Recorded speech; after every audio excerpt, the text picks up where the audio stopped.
University Research Challenge, run by the CFA Institute. And this is a local competition for different universities and different teams from different universities. And this is the Rwandan chapter. As we speak, we are having the same competition in the whole of East Africa. That is Uganda and Kenya and Tanzania. It's running at the same time. So let's brace ourselves. We are having a stiff competition. My name is Gilbert Twinamasiko. I'm the board member for the representing Rwanda on the CFA Institute East Africa Society, which runs in all these countries. So allow me to brief you through today's function and make a few remarks and introductions, and then we can kick off the competition. We wouldn't have this function without our partners, and the partners are CRDB Bank Tanzania. That is the subject company, and it's the subject company for all the countries. So all the universities, all the teams are competing the research on one bank. That gives a level ground for all of us. Then we have our esteemed partner, FinCo Lab. FinCo Lab is one of the prestigious CFA tuition providers in Rwanda, and they also offer other courses like CPA and SCCA. We also have our regulator, Capital Markets Authority, Rwanda. They are also our partner for this function, and they've been partners in many endeavors that we've taken up in the recent couple of years, including MOUs and including our thought process on the functioning of the capital markets in Rwanda. We have Old Mutual. They keep us safe. They are there with us in times of trouble, in times of sickness, in times of accidents. I believe some of you or most of you know them. And actually they have product offerings which include investments. I will talk about that. And finally, we have Kigali International Financial Center. It's also a body that was put in place by the government of Rwanda to support the investment ecosystem in Rwanda. That means bringing in investors, enacting or coming up with laws that make the environment conducive. So we thank our partners. With time, we'll be introducing them, the representatives. We also have Access to Finance Rwanda, also one of our partners who has graced this occasion, who has supported us financially and in other means. We thank you. Like I said, today's subject company is the bank that listens, and we're also going to listen to the competitors and see whether they've listened to each other. So we look forward to your work, to your presentations. We look forward to knowing the bank in and out. Allow me to introduce our judges. We have Mr. John Dungutse, FCCA CPA, if you don't mind. Yes, that is John. We have Mr. Christian Babazi, CPA, FCCA. Yeah, good to have you. We have Mr. Ige Kai Gamba, Head of Investor Relations in NCBA. Good to have you. And sorry, Bank of Kigali. I need to. Yeah, then we have Madam Shruti Agarwal, CEO of Shema Power. So these are the distinguished judges. If I were to talk about their credentials and experience, we would spend a whole day here. But you can be sure they'll be fair, but you know, you won't have it easy. So also allow me to thank very much our mentors, the mentors that took care of the teams, gave them advice, you know, listened to the views, you know, made sure that your presentations are done well. And whatever you present, I believe, will be part of their input, will be a result of their efforts. And also the unseen graders, you know, we take this competition seriously. So after the mentors take care of you as university teams, another team comes in before the judges and looks at the technicalities of what you've done. So we thank our graders, and I believe whatever has come to the table of the judges has been looked at thoroughly. So these are the rules. We have about 7 rules. Let me just quickly run through them. Do not disclose your university name. I believe you have team letters, so we'll always refer to you as your team letter. It's A or B or C or D. Okay. Keep that in mind. You may not use props in your presentation. Only student team members may participate in the presentation. Each team presentation is limited to 10 minutes. However, an additional 5 minutes will be provided to answer questions posed by the judges. Timekeeper. We have our timekeeper there. He'll give a 1-minute warning when the time has expired. And once the timekeeper says the time has expired, you must immediately conclude your presentation. And the timekeeper will also give us an announcement in the session, second session, 5-minute session for Q&A. And once the team presents, they can either choose to stay in the room or go out. If the team chooses to leave, they should not mix with the other teams that have not yet presented. The same applies to mentors and faculty advisors. Yeah. So how it goes today? There is a round of 1 to 3 teams, and the winners who are here today have been determined by a graded report, 50%, and the presentation, 50%. I believe we've gone past that, and today we are doing round 2. I'm sorry. The 3 teams that are here are already, you know, fit to be in the competition. That means the others that couldn't make it were kicked out. So today you'll be 50% of your marks that move you to the next round are based on what the graders gave you already. And the other 50% is based on the presentations you'll give us. And of course, the judges will determine who the best 2 teams will be. After that, we go for a break.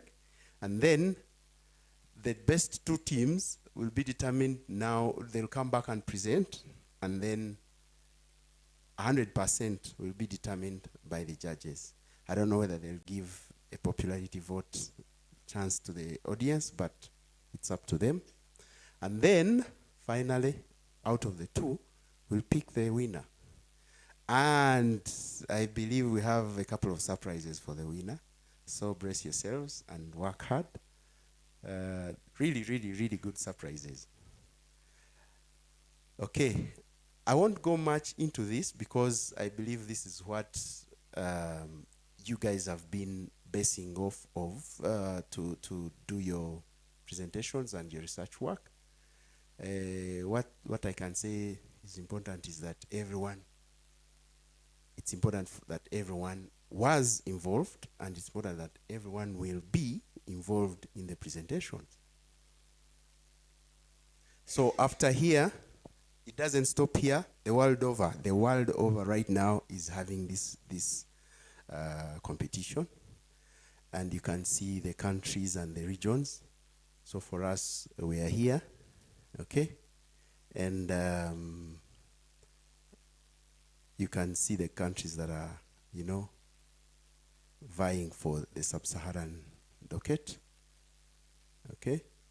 And all these are competing. What usually happens is after the regional, after today, there will be regional semifinals, which will be online.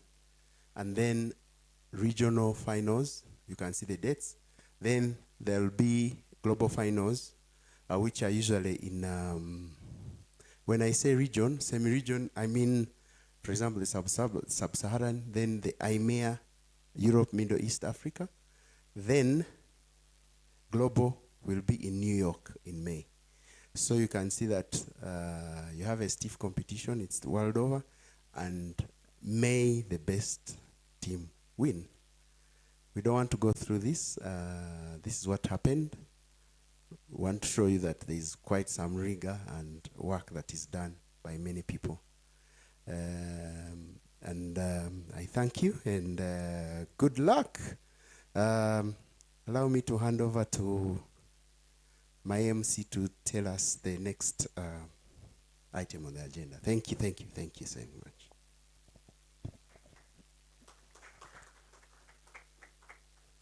Thank you so much, and thanks everyone for joining us today.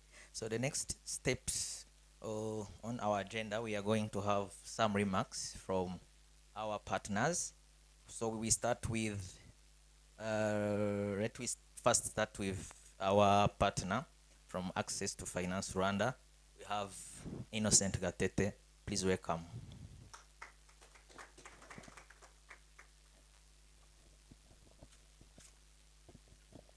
Yes, good morning everyone, ladies and gentlemen. My name is Innocent Gatete. I'm the head of finance and grants management at AFR. I'm representing the CEO of Access to Finance. I would like to talk a bit about Access to Finance and share my advice, my words of encouragement to the candidates that are doing the CFA challenge. So Access to Finance, what we do, we are a market catalyst. So we started in 2011. We work with financial sector to bring about financial inclusion to Rwanda. We create products, we fund them, we pilot them, then we give up to the financial sector players. Some of the projects we had in the past, you know, like Ejoheza, a product that we developed for RSSB. We know we have some agriculture insurance product that we developed. Currently, we have eCash. I don't know if you have heard of it, but it's a project that will involve financial interoperability of different financial sectors. So that's what we do, and we support a lot young people. We help MSMEs. We have a project called Deliberation facility where we empower MSMEs to create jobs and to bring about growth. So that's what we do. So it is in that regard that we are here, and we support the CFA Institute. We have a fund we are running. So we are really behind everyone, especially we are big on issues relating to gender. I saw many ladies here, young ladies. We are happy you are there, and we believe that we can't grow when a section of the population is left behind. I'm talking about ladies. So go learn do well in this competition, but after that, you encourage you to do professional courses. It's a quick way to be employable and really bring value to your employers. So whatever you decide to do according to interests, ICCA, CPA, CFA, it's really highly encouraged. I'm not sure about the numbers. We have how many CFA holders in Rwanda. I know there are less than 10, so you see a gap we still have. So please, we encourage you so much. And I'm 100% sure that our employers and our partners will give opportunity to some of you who have done well in this competition or also in their normal studies. So good luck to everyone. Good luck to the judges that will make this tough decision about who is the winner. Can't wait to hear the presentation. Thank you, everyone.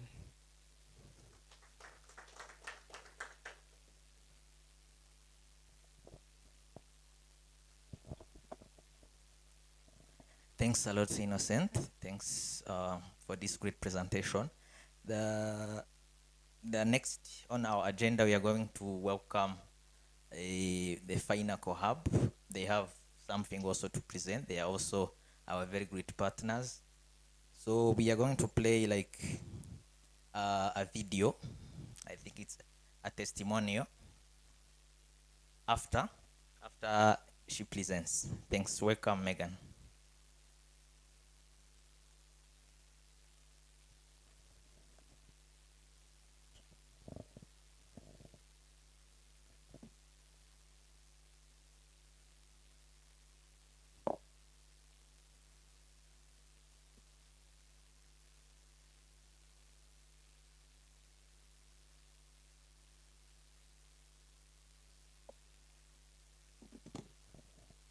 Good morning, everyone. As he said, my name is Kaja. I work as the business development lead at FinCo Hub. Allow me to present our institution, and shortly after, we're going to watch a short video on one of our most promising talents, Marius.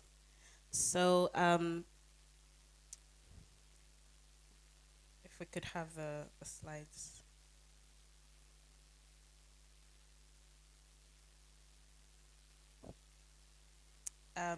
Starting up, the FinCo Hub is a institution, Rwandan institution that specializes in capacity building, specifically in professional designation trainings, which are professional qualifications in finance and accounting.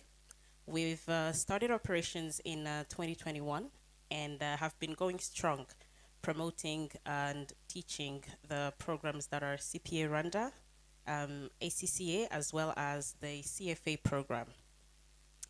The FinCo Hub is looking to bridge the skills gap in the financial industry, and we look forward to the bright talents that you are to join these professional designation programs. Apart from that, we are also a hub that focuses on financial consultancy services and other investment services. Allowing me to go into our partnership with CFA East Africa Society. We are glad this year again to be associated with such a prestigious body that is promoting talents, specifically in the CFA program. Just like last year, we had significant contribution. Namely, we provided partial scholarships to the Rwandan winning team to allow them to choose what professional designation that they wanted to undertake between ACCA, CPA Rwanda, as well as CFA Rwanda. So, sorry, CFA. And we are happy to bring back this opportunity once again this year for the national winning team. So you want to give it all, right? On top of that, this year we also contributed to mentoring not a specific team, but rather all the teams of the East African body by providing online support on how to conduct the research. I think some of you remember that call. And finally, this year, introducing a new support, we are bringing up an online partial scholarship for the CFA Level 1 regional winners, which is going to allow the teams from Kenya, Uganda, and all the East African national winners to be part of our CFA online classes Level 1.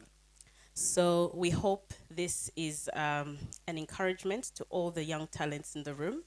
We're so excited to see you give your all.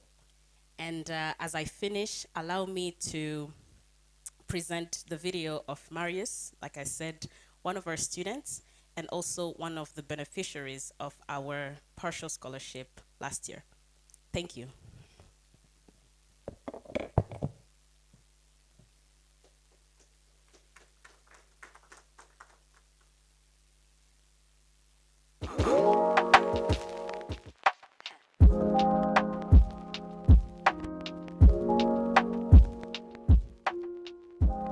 Hello, my name is Marius and I'm part of the team that won the CFA Institute Research Challenge 2023-2024 last year. So it was really indeed a good journey for me and my team. Let me give you a little bit of background of how it started. So I currently am studying project management in the third year, and none of my teammates never did learn some finance nor accounting. Even I, during high school, I did physics, chemistry, and mathematics. But you may wonder, how did we win? So it was very interesting how I got into the CFA research. So at school, it came up an opportunity, we signed up. We didn't have any knowledge at all, but we had some fantastic mentors. So now with that, we started our research, went to the company, looked up the reports, and one thing that we kept going was, the challenge was really hard, but we're like, hey, if it's hard for us, it must be the same for others. Let's just continue up till the challenge. So till we went for the final presentation, we're supposed to be around 16 teams, but those who made it were 6 teams. So it even gave us even more chance to actually win it. It was very motivating. As I say, we had no background. We're competing against students who did finance, who are doing accounting. You know, it was quite a bit stressful, and we had some fear, but winning it, you know, knowing that all the hard work that you've put in, 2 months is not very few time.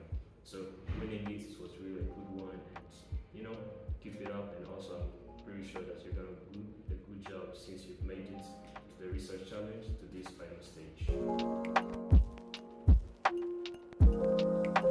After winning the research challenge, we went on to continue further study here at FinCo Lab because we got a partial scholarship, and it was really amazing. So we had to choose between CPA Rwanda, ACCA, and CFA, but we were deeply interested in taking the CFA. And the CFA, taking it really has a lot of costs. Because looking at the costs, it's almost double the tuition fees that I'm currently paying for my university. So really getting that partial scholarship from FinCo Lab, it really helped a lot in pursuing my career in finance.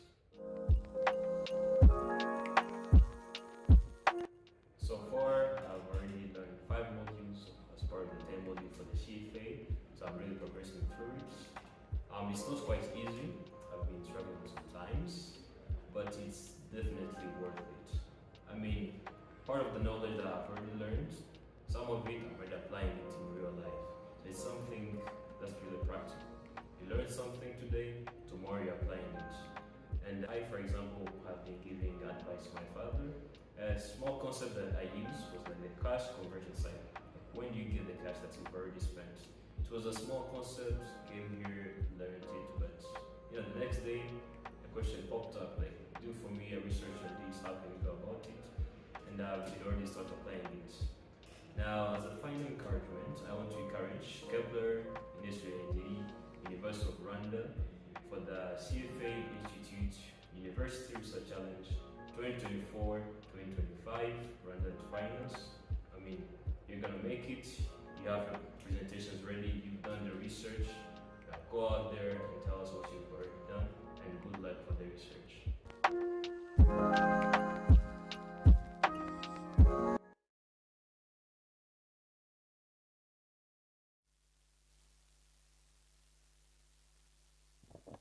Okay, thank you so much. We spare another time for the FinCo Hub to present. They had something to present, but unfortunately we have to convert it into another thing. So we were expecting to have the CMA CEO. Unfortunately, he's not here yet. He delegated another person to come, who is not yet here, but at the time they come in, we provide them some time. Same to KIFC. So the next things that we are going to do, we are going to have team leaders. The team leaders, we are going to come here and pick papers illustrating A, B, and C. Who we pick A, they will present first. Who we pick B, they will present second, and C going like that. So team leaders, please come in front.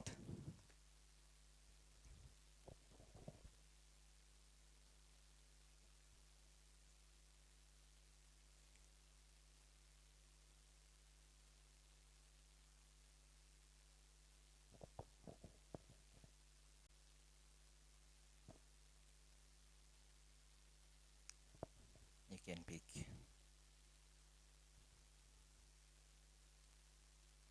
And everyone will tell us what are you pick. I pick B. C. A. A. So the rest of the teams are going to go out. They'll be waiting there around. So the team A is going to come and present. We are giving you 1 minute, 2 minutes for your preparations as the rest of the team are going out. Thank you so much.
Good morning, everyone. My name is Rehema Umurunji. We are here as Team A. We are going to explore about CRDB, which is Commercial Development Bank, which is CRDB. Thank you so much. CRDB, this is a commercial bank which has the aim of donating East Africa East Africa financial market by offering innovative solutions. And CRDB was established in 1996. CRDB led by Abdulmajid Musa Sekera, and it has more than 260 branches and also 550 ATMs and 22,000 branches in both urban and rural areas in Tanzania. Can you continue on this? CRDB, as previous, I can continue. Previous, I have explained when the CRDB was established in 1996, but in 2002, this was the first bank, the local bank that introduced the debt in Tanzania. On 2009, it was the first bank listed on the Dar es Salaam, where the stock exchange belongs on. It has also the headquarters in Dar es Salaam. 2011, this was the first bank to launch mobile banking in Tanzania. Going to the 2013, it was the first bank to launch the urgent banking in Tanzania. Let us welcome the next person to talk the following PPT.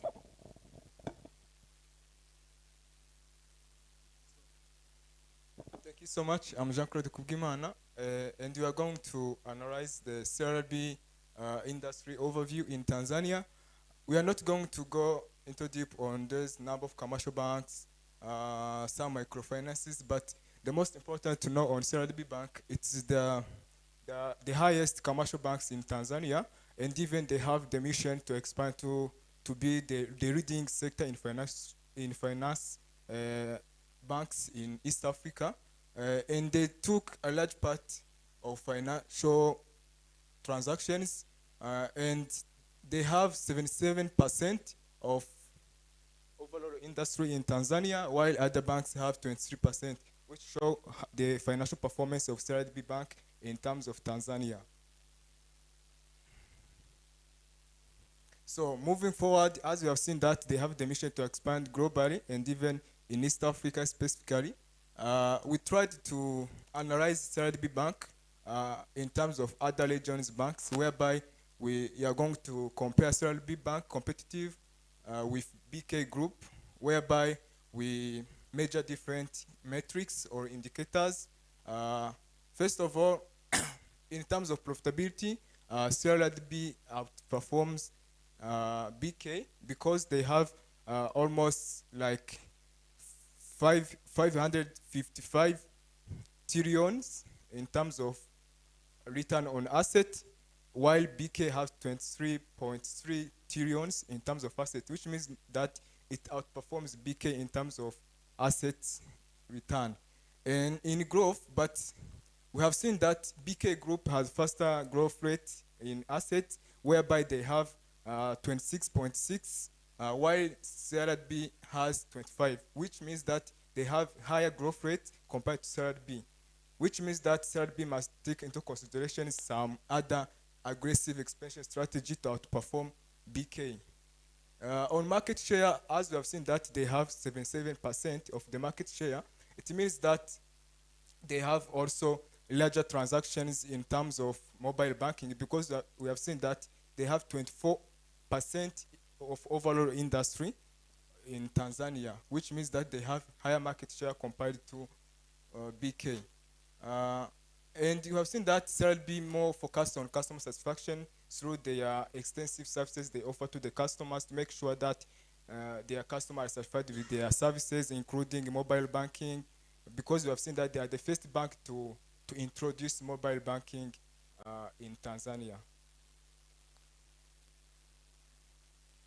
So moving on valuation, of course, when you want to invest, you have to look on different metrics to make sure that you are going to invest where you are going to get returns for your funds. Imagine if you invest and in return you don't get the returns. So we are going to look on price earning per ratio, and even price to book ratio. We are going to see what does it mean to the industry. For market share overview, they have 27% of asset, 26 of customer deposit, and 27 of loans, and mobile transaction of 54%, and other alternative channels of 42. So by calculation, I see that the price to earning ratio, this is how much does investors is willing to invest per each dollar earnings, which means that they have 3.1 compared to industry average, which means that they are undervalued stock, and they have the potential for future growth. If it is undervalued, they have the potential growth for future. And for price to book ratio, we have seen that there are 0.85, which is 85%, which means that for those investors who want value, they can invest in CRDB Bank as they could get returns for their asset. So on return on equity, my colleague will say in the profitability ratios why they are analyzing the financial performance of these institutions. So let me welcome my colleague to continue financial part. Okay, my name is Frank. I'm going to talk about the financial part of the CRDB financial analysis 2024. So when you see the cash and debt, as you see, the cash is about 559.53 billion. So this shows that the CRDB is stable in cash to cover the short-term expenses. So when you see look at also the debt, it shows the big number of borrowing. So which shows that they have 3.28 trillion Tanzanian shillings. So this corresponds to the market performance. CRDB has the market performance where its stock price has been increased by 43.48 over the past, indicating strong market performance. So through that, that's why, because of the good performance in financial part, we came up with the recommendation of the buy.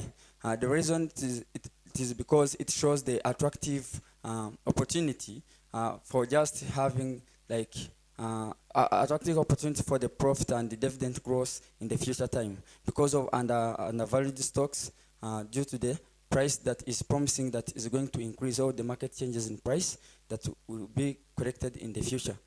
So on the graph, when you see the total, when you see on the return on equity, it shows the ability now to with the company or the bank to return its investment. These are consecutive years, and this even also the ability to return on to gain the profit to its existing assets. So when you see on the cost to income ratio, this is like the cost incurred to the any earning dollar of this bank. So just to manage time, let me welcome my friend to talk about the investment risk. Good morning, my name is Olivier Njirimana. So I'm gonna talk investment risk overview. So I'm gonna start with profitability and financial metrics. In reference to CRDB report, annual report 2023, CRDB Bank records 422 billion Tanzanian shillings, and also the return on investment was 2.8, which was below the industry level, which was 4.3. So the cost to income for the CRDB was 49.5%, which is below than the industrial average, which was 51%. This means that the investment, the CRDB Bank was able to manage their operational cost. So let me continue to asset and quality. So let me go to the mitigation and adaptation strategies. So for credit risk management, we encourage CRDB Bank to come on different sectors so that they can manage. So let me welcome my colleague to continue. Thank you. Continuing about CRDB in terms of environment, social and governance, we saw that CRDB protects the environment, where in 2019 it was accredited by the United Nations Green Climate Fund. CRDB also ensures that there is a positive social impact to the society, where it transforms the society in different initiatives, where through corporate social investment efforts, it has led to food security. Time's up. Thank you. It's time for you to get questions from the judges. Thank you, Team A. Have a few questions. One, I would like to understand more on why did we choose BK Group as a company that we can compare to CLDB. Give us one or two reasons why you chose BK Group. And I don't know whether it was BK Group or the BK Bank, because those two are different. And then you also, maybe you didn't have time to get there, but I believe you're recommending a buy. So in your research challenge, can you tell us what share price did you find compared to the market price so that you get to that recommendation? Thank you. Thank you. The reason why we choose BK Group to the CRDB Bank, the first reason is that they have the mission first to expand to East Africa. So that's the first reason we choose CRDB. The second reason we choose BK Group, it's because also they have different activities and even in different areas. CRDB Bank Group has also insurance, and even BK has also BK Insurance. They have different departments so that they can perform different activities. They have banks and also they have other financial investments outside that. That's the reason why we say that we can compare both, because they are in the same industry and even they do the same activities in terms of finances and investments in different areas.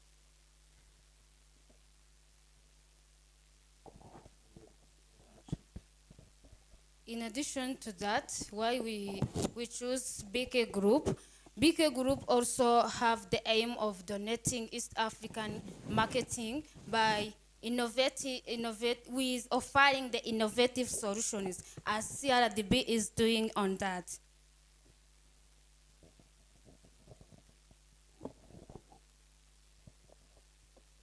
On the second question, you said about why buy recommendation, right? And the pricing. And the pricing, the share price. The share price. Yeah. To reach to the buy recommendation, we have analyzed different metrics. As I have showed there, we analyze price to earning ratio, whereby we see how investors are willing to invest in CRDB Bank, whereby we have seen that it is 2.85, which said that the stock is undervalued. So they has investment opportunities for investors to invest in. And even we look on NPR, non-performing loan, whereby we have seen that they are below the industry average, which is 5 point something, which means that they have the ability to control credit risk. So the NPR is below the average, which means that they can control the credit of their customers. So that's the reason why we say that we could buy their shares to make sure that we get the returns on our assets. Thank you. So, Tim, maybe if I allude to his question, he was referring more to how would you translate the multiples into the pricing of the bank. So if you got multiples like PE or maybe EBITDA, how would you translate that into the pricing of the bank and then you recommend? Maybe to support that, currently the stock price in CRDB is 660. So under the analysis of price to earnings, where we found that it is less than 1, and this shows that they have undervalued stock. And this undervalued stock promises that maybe in the future there will be market price corrections, and this market price correction will lead that the prices will increase, where the investors will just gain profit from that price, because the price will automatically change as the time grows up. So what would be the price that you recommend to an investor to buy CRB? Let me maybe be as an investor who is going to buy that share. Just I will consider the price that is currently, but promising that in the future I'm going to gain profit. I think it is 461 that I could pay for each share to make sure that I'm going to get the returns compared to the market share of the whole industry. So I could get the future returns through that price. Okay, so come to my questions now. I was just trying to compliment him. And now I have two questions. So why only compare multiples? We understand there are different methodologies that you do have at least resorted to, including DCF. We have maybe even NAV. By this moment, let's consider maybe discounted cash flow method. Why only compare multiples? Is it the only appropriate methodology to use under this scenario? And the question, the second question would be about the ESG. Yes, you highlighted most of the initiatives that the bank is undertaking to make sure that it cope up with the ESG framework. How would that be able to improve the company's sustainable performance? In your view, does it have to be reflected within the valuation, or is it something that has to be assessed on a separate side? So 2 questions. Why only comparing multiples, and how would you integrate ESG within the company's sustainable reporting framework?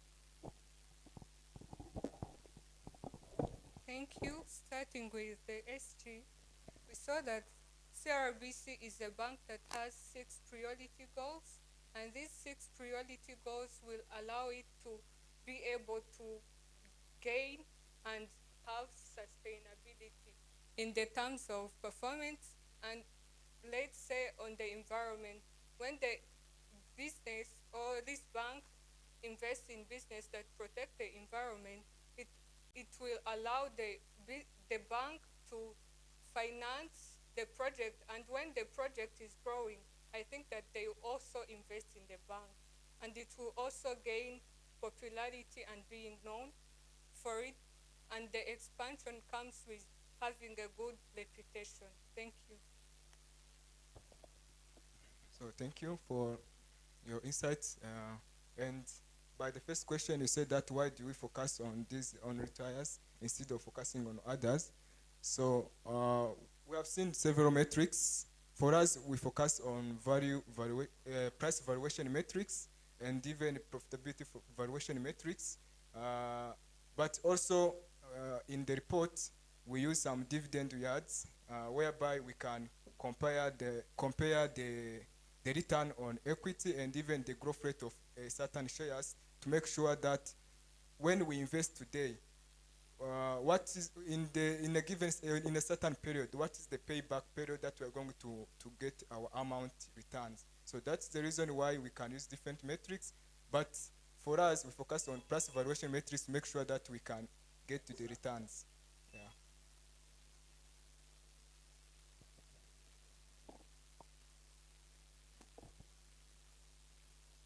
Yeah, the time is up. Thank you for your presentation. So we are calling the next team. If you want, you can stay and understand what others are presenting in time that we are receiving the next team.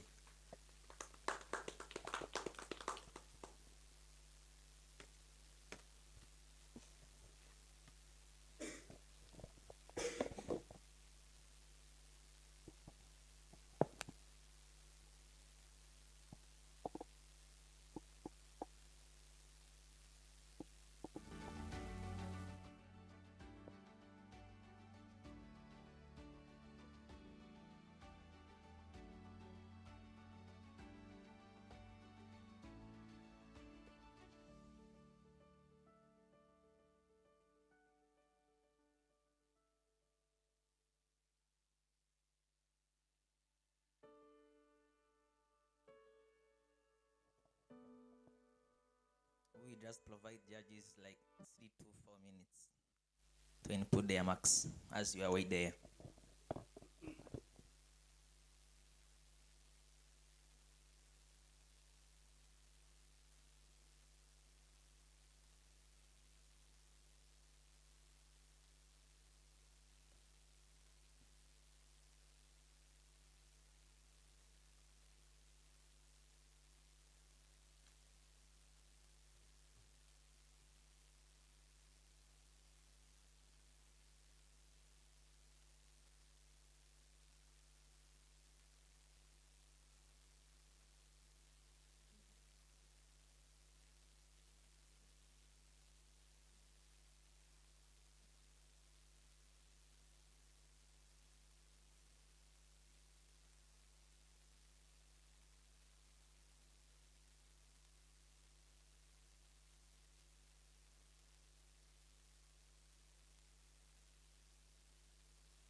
By giving my name Ahmad Dinar Ibrahim, and we are here to present CRDB banks. The banks is Listen, with current price of 600 Tanzanian shillings and target price of 700 Tanzanian shillings, with remarks of 33.33%.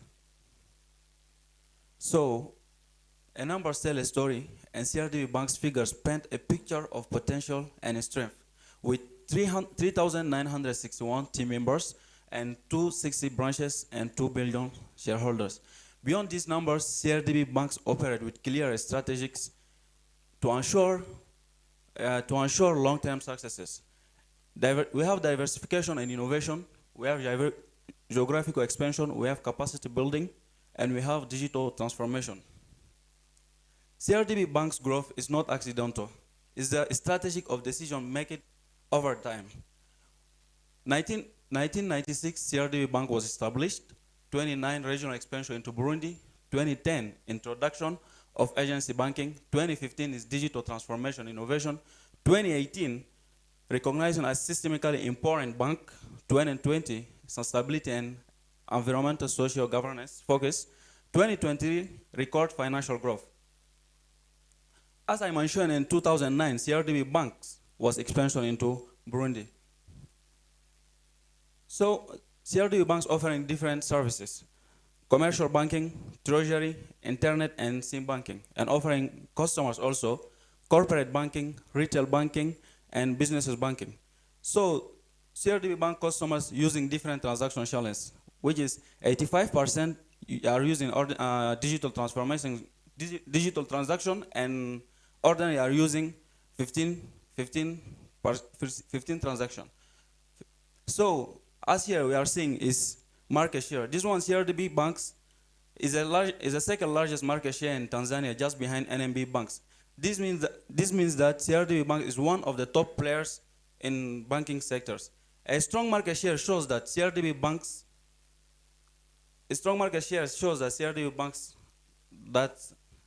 customers are trust and use CRDB services. We have net profit. CRDB bank's net profit has been increasing every year. So the growth means CRDB banks is making more money and managing its businesses very well. 14 study of increasing. So we have non-performing loans. As you are seeing, green one is CRDB banks with 4%. A few loans, it means like the fear bad loans. So the customers are repaying their debts very well. The investors should be very happy because the bank is improving. And also we have capital adequacy. CRDB Banks has one of the highest banks, with demonstrating with strong financial stability. This one. Yeah, I'm going to proceed with my colleagues so they will come and talk about the ESG. Thank you. Good morning, everyone. My name is Uituzo Josiane. I'm here to presenting about ESG. CRDB Bank has made significant to the environmental, social, and governance. In environmental, we have green financing and sustainable development, footprint reduction, and sustainable infrastructure and building. In social, we have financial inclusion and access, empowering women and small and medium enterprise, and community development. In governance, we have transparency, accountability, sustainable management, and strategic vision. And then I move on risk analysis. In risk analysis, CRDB Bank has credit risk, which has percentage of 30 up to 40% that has high impact. And then have market risk. On market risk have 15 up to 25%. On impact, they have moderate to the high. On operational risk, we have the percentage of 10 up to 20%. They have impact of moderate. In compliance risk, CRDB Bank have 5 up to 10%, and the impact has low to the moderate. Thank you.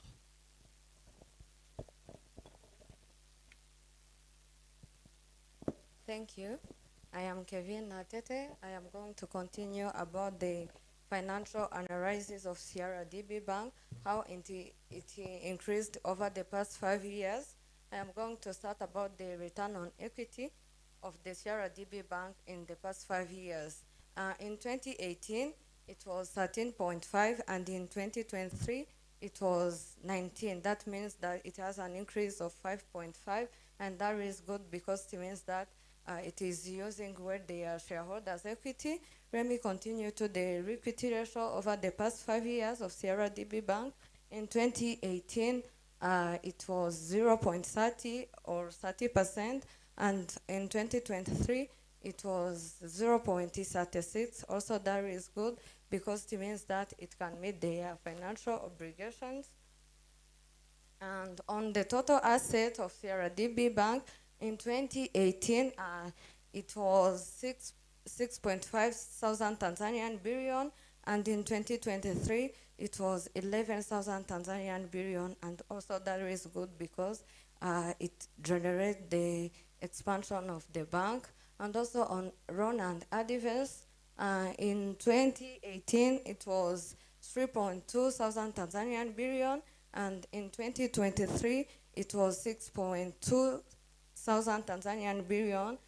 It was almost doubled. Also, that is good because the loan is increasing, and also it be good when the loan is increasing, and also non-performing loan is still low.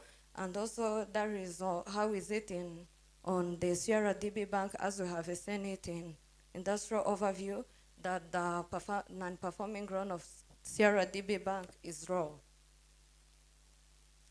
On capital adequacy of CRDB Bank in 2018, it was 18, and in 2023, it is 21.8.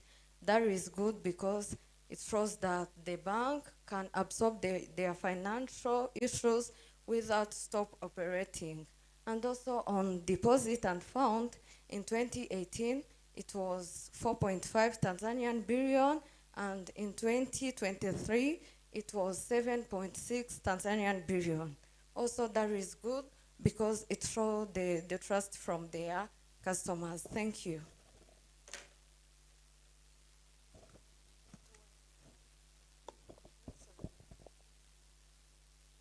Okay, thank you to my colleague. My name is Aremi Musana, and I'm here to talk about the evaluation of the CRDB banks. This is the evaluation banks. When we were doing the evaluation, at current years, the inflation in the Tanzania was very good. It was for 3.3 from the 4.4 from the 2022. So this valuation, we used the different models. For this one, was taking the evaluation about the past 5 years, from 2018 to 2023, and also we forecast from 2023 to 2028. As you can see, these are the measures which we make the evaluation using for. For the first one, we are see about the revenues. As you can see on the first column, revenues was good. It was increasing in the good percentages. And at 2023, in current, it was good. It was increasing to the good percentages of 50%. Also, it will show forecast in 2028. Also, it will be good increasing. Also, as you can see in the industry overview, the net profit was good. Also, can you see net profit is good. Also, it will be increasing in 2028. Also, earning per share and on the good rates, we're going increasing by good percentages. Also, it will show us in 2028, it will be the good one.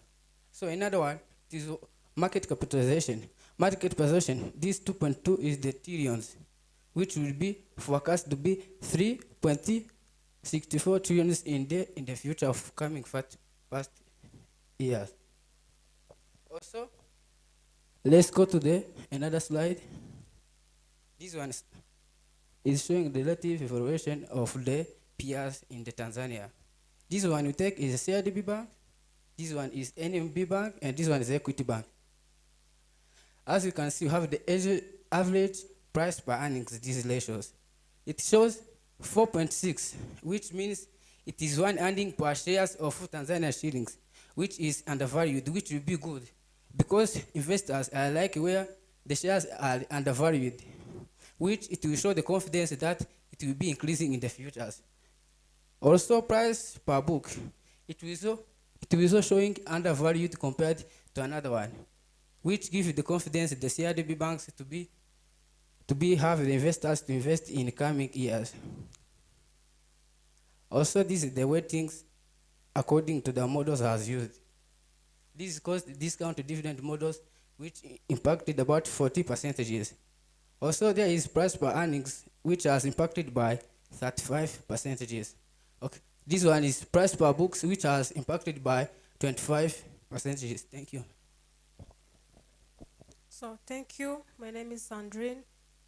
And for the conclusion, we are concluding that we decided to buy because, as we have seen it in the previous slide, we mentioned that this bank was improving and getting more profit. Thank you.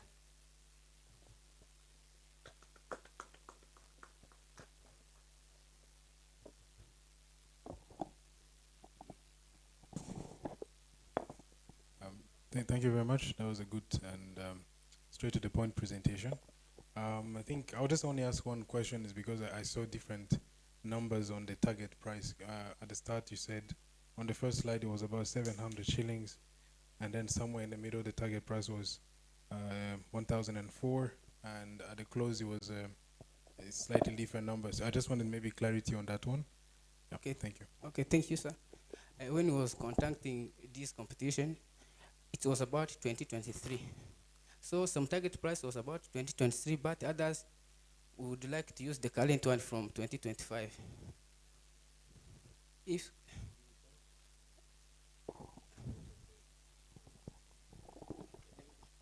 So thank you for the question. When you are seeing the first slide, we talked the target price of 2023. So just want to share to highlight the current price, the current year that we are using, just to highlight the target price of the year that we are in on it. Yeah. Yes. So again on that, I realized that of course there are different prices. Yeah. But when you look at the last slide where it's shown 490, 490 as a target price. So how did you come up with that? Because you've used different methods. Is it a product of maybe a triangulation of the three methods, or how did you come up with that price anyway? We just want to understand because you use different methods.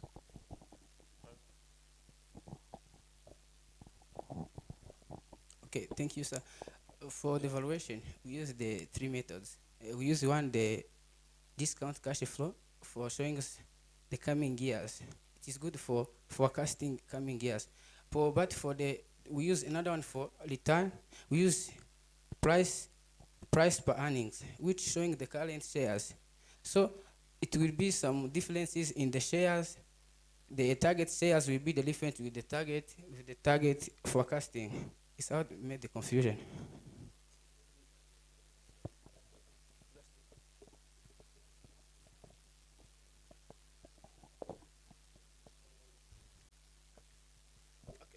Okay, so this one is for the target shares.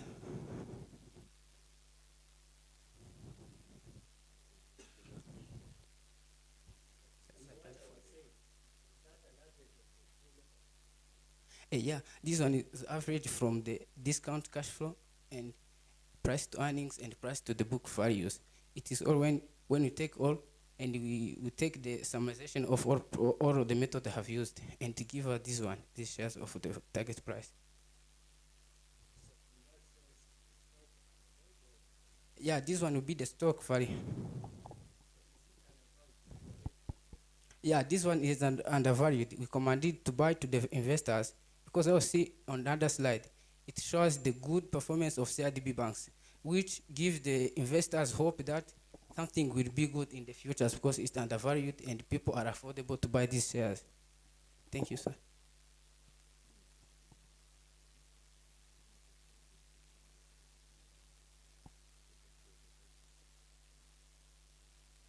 On your pricing where you're saying that it's undervalued, what is your main reason for coming to the fact that it is undervalued?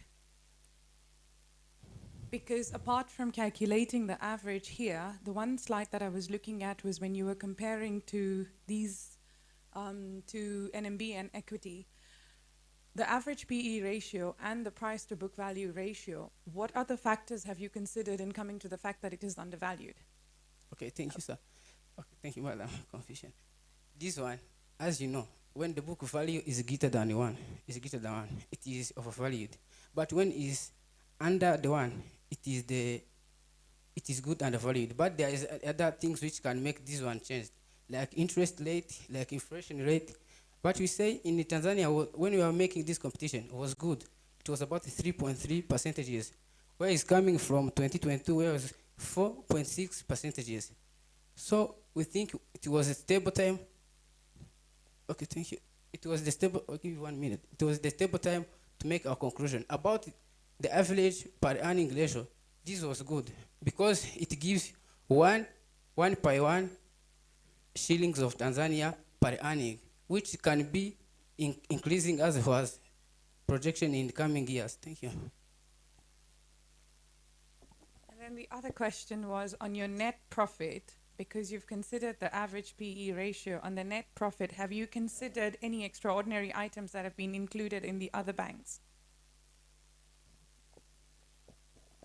Okay, we made the comparison. I can show on the other slide.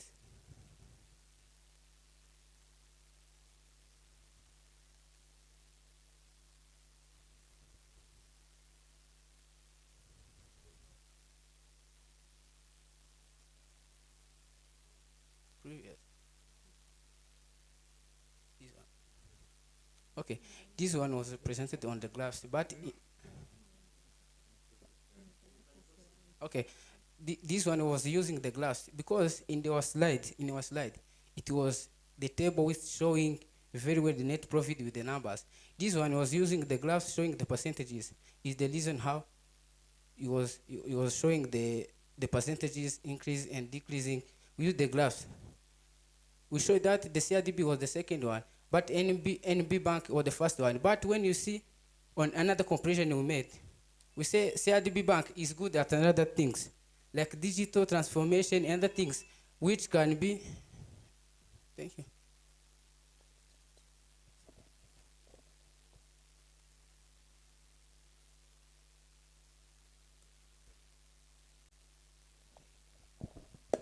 Thanks, Team B. You can go and sit. Okay. As usual, the judges may take 4 minutes as we await the rest of the last team to come in.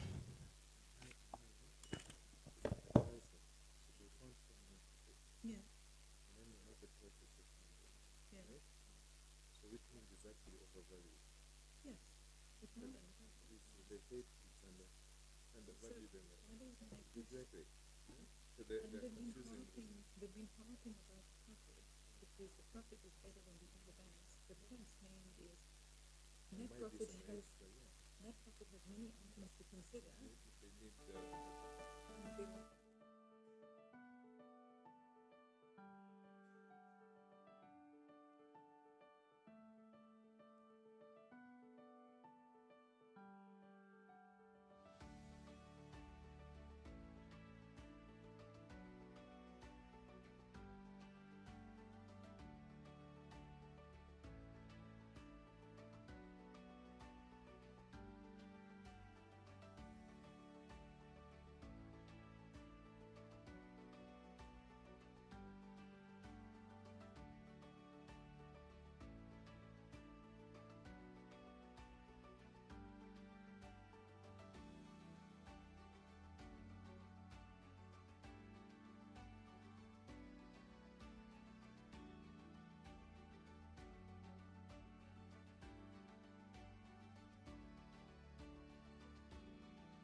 Good morning, ladies and gentlemen. This is Tim C.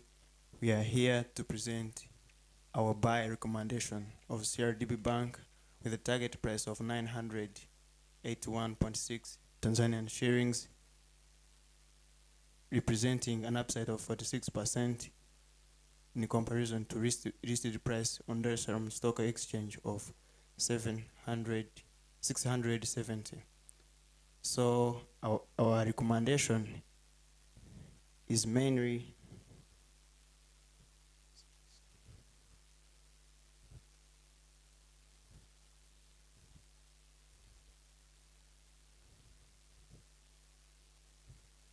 maybe you can help me with next. Our recommendation is mainly driven by four main factors, which is healthy financial performance, diversified portfolio, among others which are going to be presented. So I would have my teammates to begin by describing company description. Thank you. I'm going to continue with describing our subject company, CLB. CLB stands for Cooperative Rural Development Bank. CLB was founded July 1984, privatized in 1996. This CLB located in Dar es Salaam, financial capital in Tanzania and the biggest city.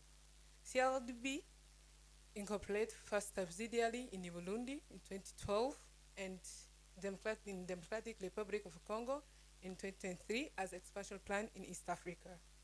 The CLDB was listed in Dar es Salaam Stock Exchange in 2009.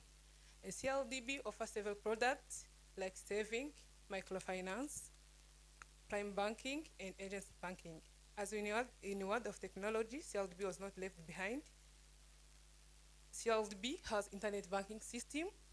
That structure presents internet banking system of CLDB, include how to log in, service you access when you log in CLDB internet system, and that's a description of CLDB. Thank you.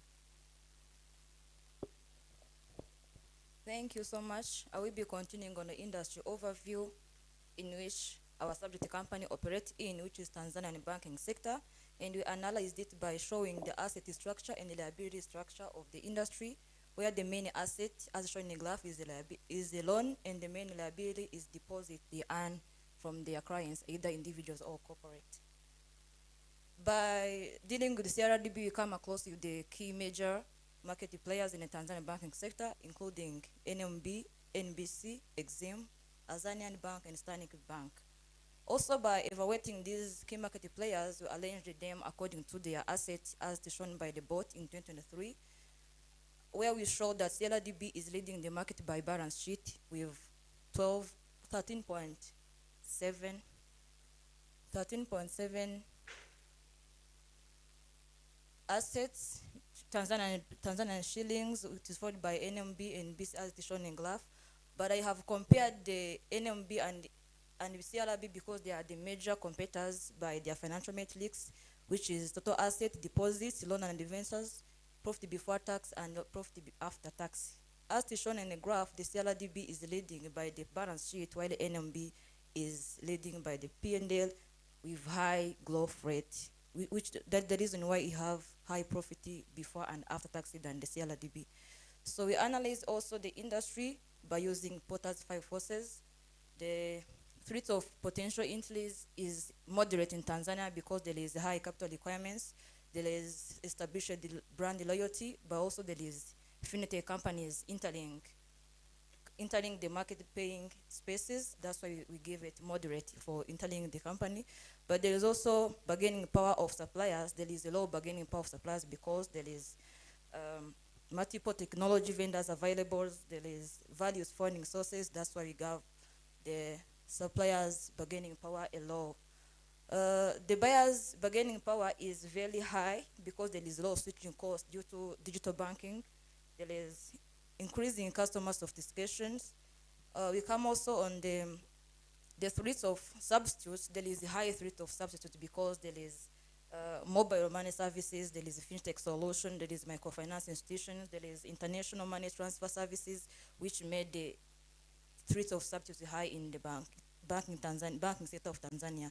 Also, on the competitive level among the existing firms is very high because they are multiple strong key players, there are similar product offerings, and there is the technology-based competition.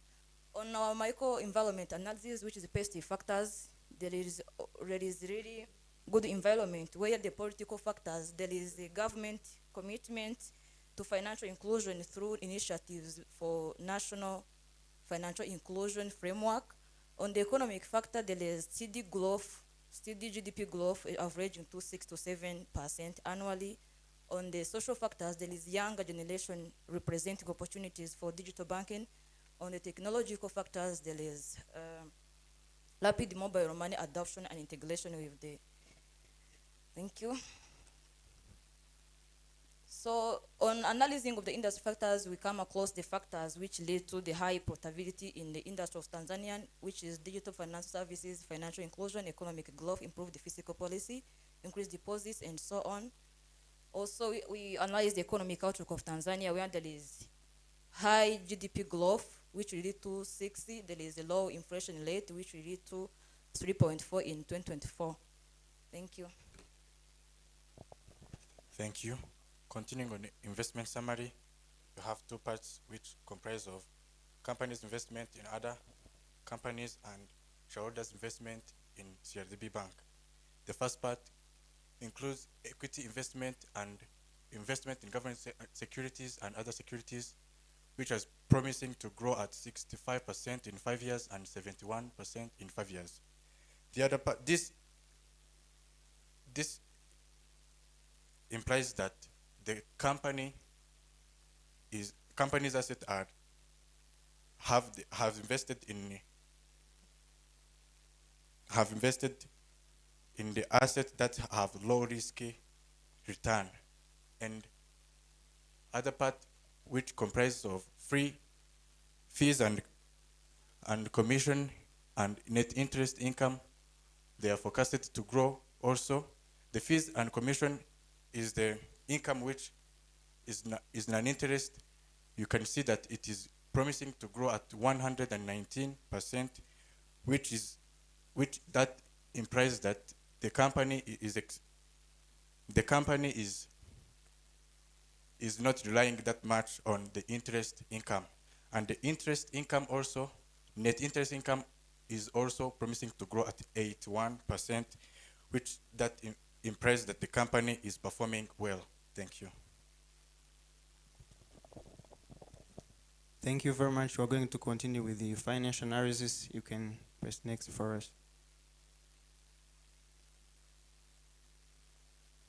So our financial analysis have been based on different ratios by comparing industry data and CRDB bank data. First, we'll begin by non-interest expense to gross income, which have been declining year to year. So this represents that the total income are growing at a higher rate in comparison to non-interest expense. So next, on return on asset, you can see that growth from 2019 to 2023. So this shows that CRDB Bank is running and developing ahead the industry. You can see that the growth is greater than the industry. Sorry. Okay, the other analysis have been we've analyzed by comparing the industry data and CRDB Bank data on return on equity, also net interest margin. Both generally shows that the bank is leading the industry by favorable ratios.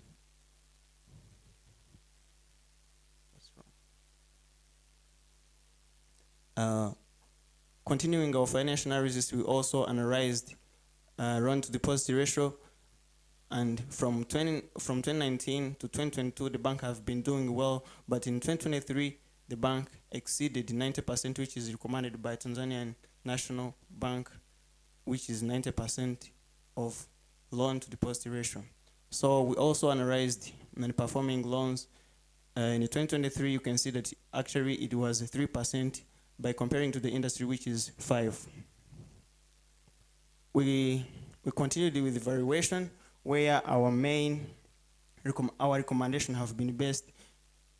Our recommendation was derived from dividend discount model, where we discounted our dividends. The way we calculated this is that we forecasted net income, and also dividend payout ratio was used to determine future dividends, and dividends was discounted at the cost of equity, which is 10%, and the cost of equity was calculated using capital asset pricing model. So we came up, by discounting these dividends and adding terminal value, we came up with the target price of 981.6, and this represents an upside of 46. That's why we base on our strong buy recommendation of CRD Bank. Thank you. Sorry. Thank you. I will continue with investment risk, where those investment and financial operations of CRDB are associated with risks which are different by nature, like inflation risk, market risk, and liquidity risk. So they tried all their best to mitigate those risks so that they will go in line with their strategic operations. CRDB doesn't forget about ESG. They took ESG aspect in 4 aspects: planet, people, and prosperity, with also partnerships. So this contributes to sustainable growth of the company or the bank, with taking into account those currently emerging effects. So as they are shown by numbers, those are the initiatives of CRDB by environment, social, and governance. Then, basing on those we have seen above, sustainable investment, viable company performance, and strategic initiatives to counter those effects into their operations, we come up with buy recommendation with target price of 981.6, with Tanzanian shillings with an upside of 46%. So basing on those factors as we have seen above. Thank you. This is our end of presentation. We welcome the questions and insight. Thank you.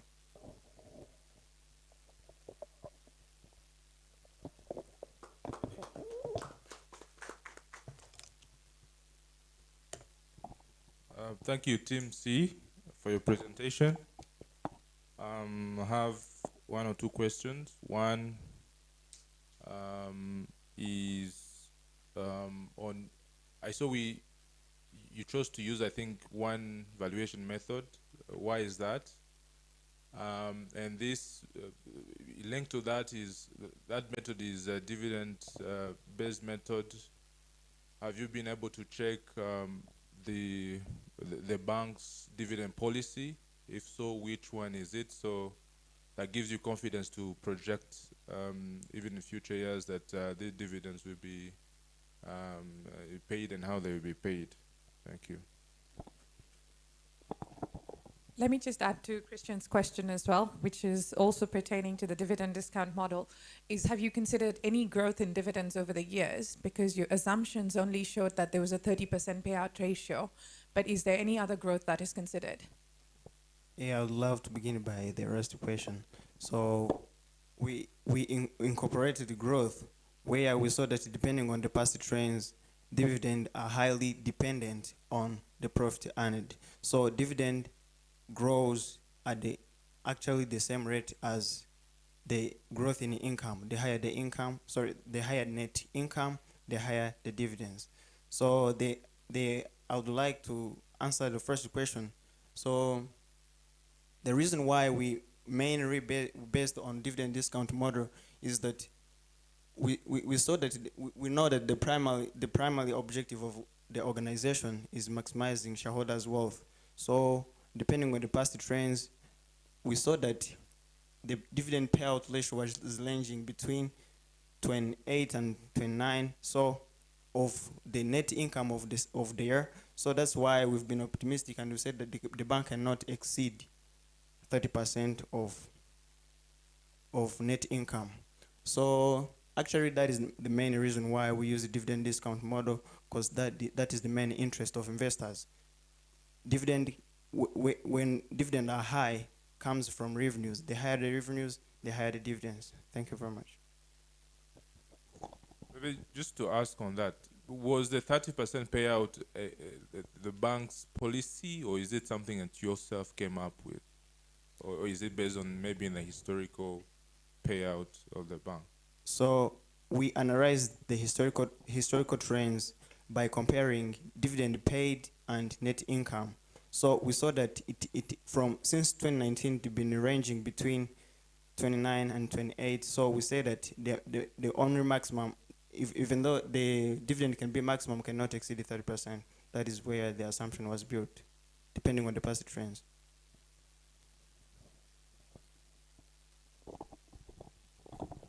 Okay, thank you. So on the cost of equity, would you be able to tell us, like, how did you come up with the cost of equity? Because I saw you use yes, there. So as you can see, there are different parameters that you used. Maybe if quickly you can be able to run through how you came up with the risk-free. Is it, because if you're projecting 5-year term, that means maybe you would have used a bond, a risk on a bond, or anything else. Would you be able to share, a highlight on how you come up with the cost of equity? Yes. So before calculating the cost of equity, we find the information in relation to risk-free rate. So we considered Tanzanian government bond over 5 years from 2019 to 2028. So then the other thing is, after getting that bond, it was 8.6 interest rate. Then we go on with calculating beta. When calculating beta, we considered fluctuation of the company share in relation to the fluctuation of the average industry price. Then we came up with beta of of CRDB Bank. Then on the market return, we took it from the borrowing rate of banks to the national bank. So that is where we applied that formula and we came up with the cost of equity of 10%.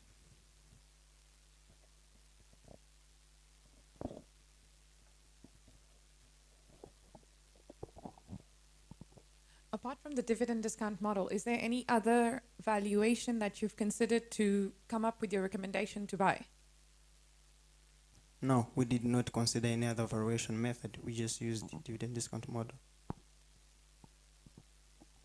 Okay, in your risk analysis, you must have looked at the credit risk. Could you tell us your findings on the market risk and how that affects your valuation?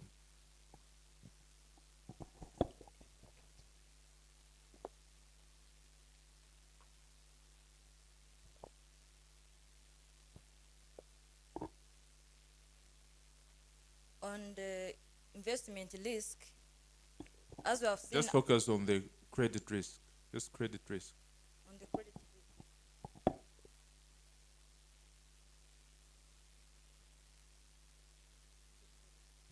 Okay, thank you. On the credit risk, as we've seen that the main asset of the bank is loan. And they don't have to give the loan exceeding 90% of the deposits they have received, as was said by the Board of Tanzanians as the limit. So the credit risk occurs when they exceeded the limit they don't have to exceed. And we have seen it in the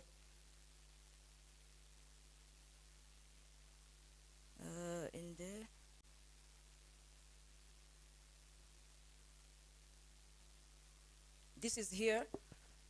on the loan to deposit ratio, on the 2023, they have given 97.62% loan to deposit ratio, but they don't have to exceed between 80 and 90% of the deposit they have received. That's why you have seen that the credit risk might occur when they exceed that percent. So, but they have tried to mitigate the risk by diversifying loan, like doing investment in different, like in a government security, in a equity investment. They have diversified to mitigate the risk, but the credit risk occurs when they exceeded the deposit, the loan to deposit ratios. Thank you. Maybe if I can add on the question from my colleague Christian. One thing I did not see in the presentation is the geographical risk, because you mentioned they branched out in Burundi, they branched out in Congo. That actually adds another layer of risk attached to it. I don't know if you have covered that during your research, and maybe share some of your thoughts. Thank you. Thank you. Let me look at geographical risk depending on the company or bank positioning in different countries. So, like in DRC, there are like political risk. In order bank to operate well and effectively, political have much more effect. So, as we know, and as now it's trending, the political stability of DRC is not available. So, I think, or we think that political risk will affect banking operation in DRC. And also in Burundi, there are also economic risk because now their economy is not stable by when you look like first needs of country to run in production like petrol, they are facing a low level of petrol in their country, which would also have an effect on operation of the business and the banking of the bank. So I think those are less the risk associated with the geography of the nation bank is operating in. Thank you.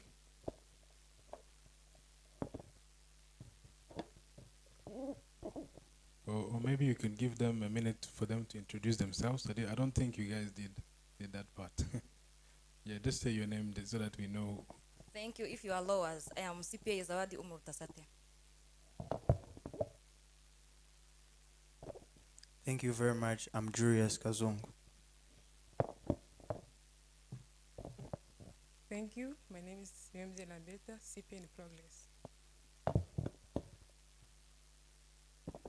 Thank you again. My name is Dodanda Mukonda, CPA Ala.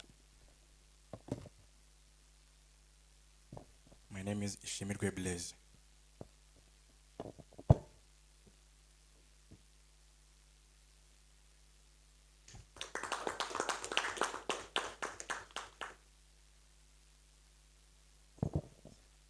Yes.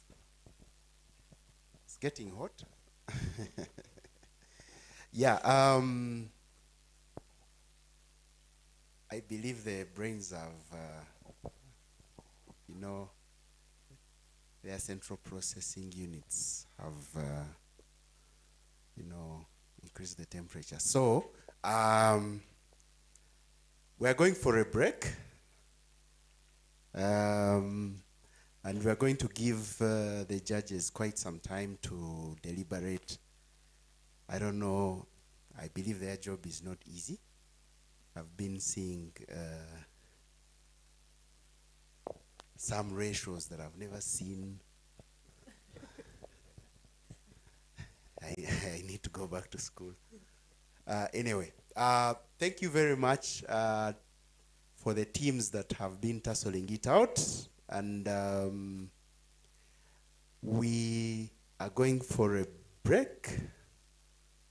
30 minutes? Is it 30 minutes or 15? 30. Yeah, because we need to give the judges quite some time to deliberate. And then once we come back, we'll give them some time to give us the results of their deliberations. And we will have, I think, the best two of the three to take us to through the second half of today. And I wish you the best. May the best teams win. and I believe everyone is a winner. I believe we've all learned one or two things from each other.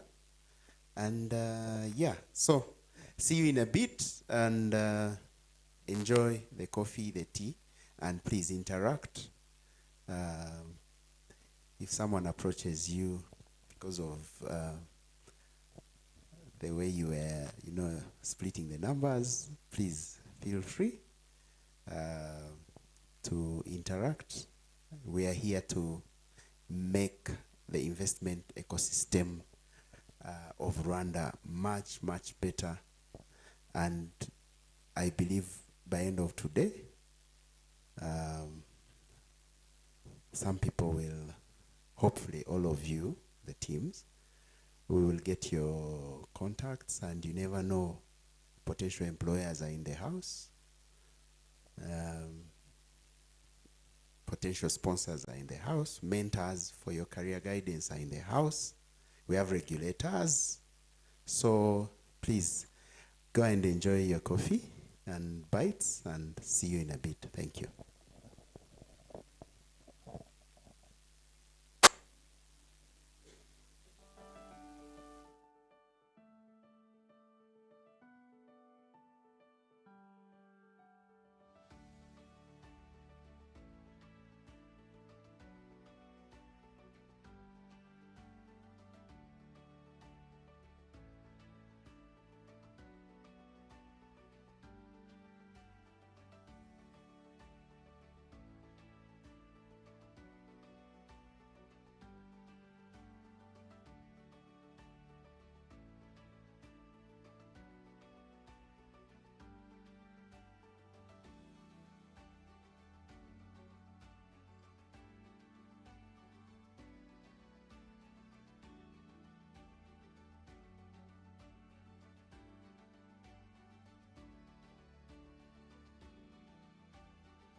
the second half of this competition.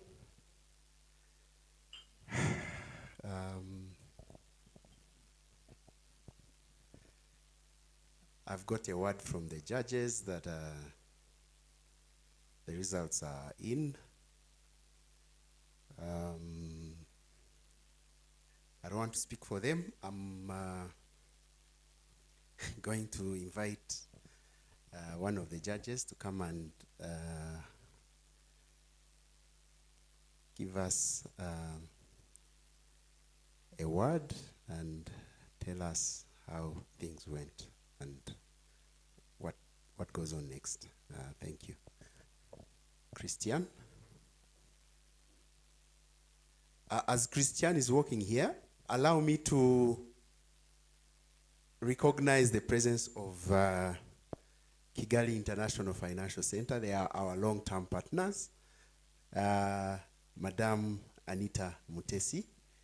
Yeah, I could tell you a lot about them, but they've been instrumental in making sure that CFA, as an investment profession designation, is well known, is supported by the government. They've signed many memorandums of understanding with FinCo, with the Ministry of Finance, with the Capital Markets Authority. So we thank you so much for the efforts you're putting into promote the investment ecosystem. So, Mr. Christian. Thank you, Gilbert. Good morning, everyone. Like Gilbert said, the results are in. The judges have come to a conclusion. Just to give you maybe a summary of what we did on how we look at we approach this activity of judging. We have about 7 criteria that we looked at.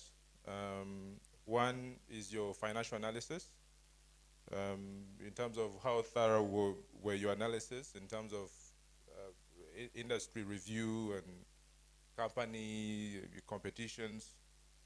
And I believe all the teams have really tried to go through this. And obviously one of the other important criteria we look at is your valuation.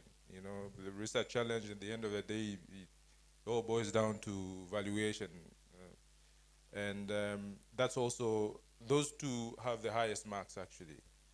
Another important point that we look at is the ESG, the environmental, social, and governance. That's also a key criteria when we're evaluating. Another thing that we look at is your presentation, and of course the quality of your slides. There's one, the team being able to get out what you have in your presentations, but also the quality of what you present on the screen. And another key sessions that we consider is your Q&A, question and answer. How do you respond back to our questions? How confident are you? And is it appropriate? And we look at that as well.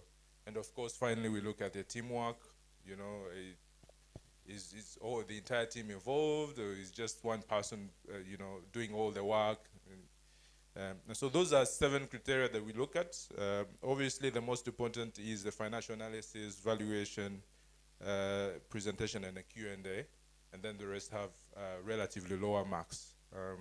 And all of that, we look at all those criteria and we judge you at 100 marks. So first we want to thank or congratulate the 3 teams who were able to present and make it to this round. And I believe this has already been said, you're all winners, even though, we have to progress with just 2 teams. So maybe JB will present the marks. Overall, we like the quality of the teams, and we appreciate the work that went in to prepare both the presentations, but also to come here and present. And we thank you for that, and we believe again you're all winners.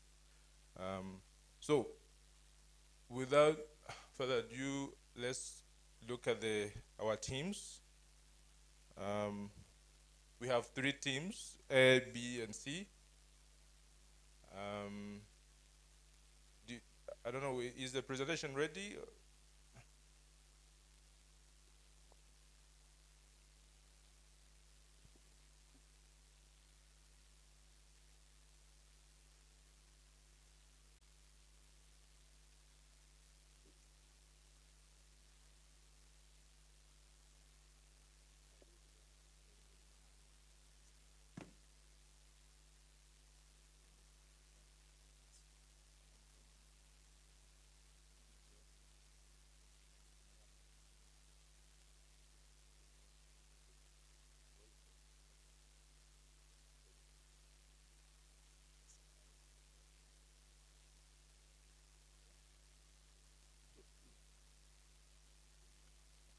So we have the mark. Sorry, I think they have a technical challenge presenting this app, but we can confirm that all the 3 teams have been graded by the judges, and then we put together all the marks per each judge, and we came up with an average per team. And so the first team it was Team B, with an average score of 77.7%. So that's and the second team is Team C with 65.7%, and lastly Team A with 55.9%. So we congratulate Team B and C for going through the second round, and we also obviously congratulate and encourage Team A for future challenges. Thank you.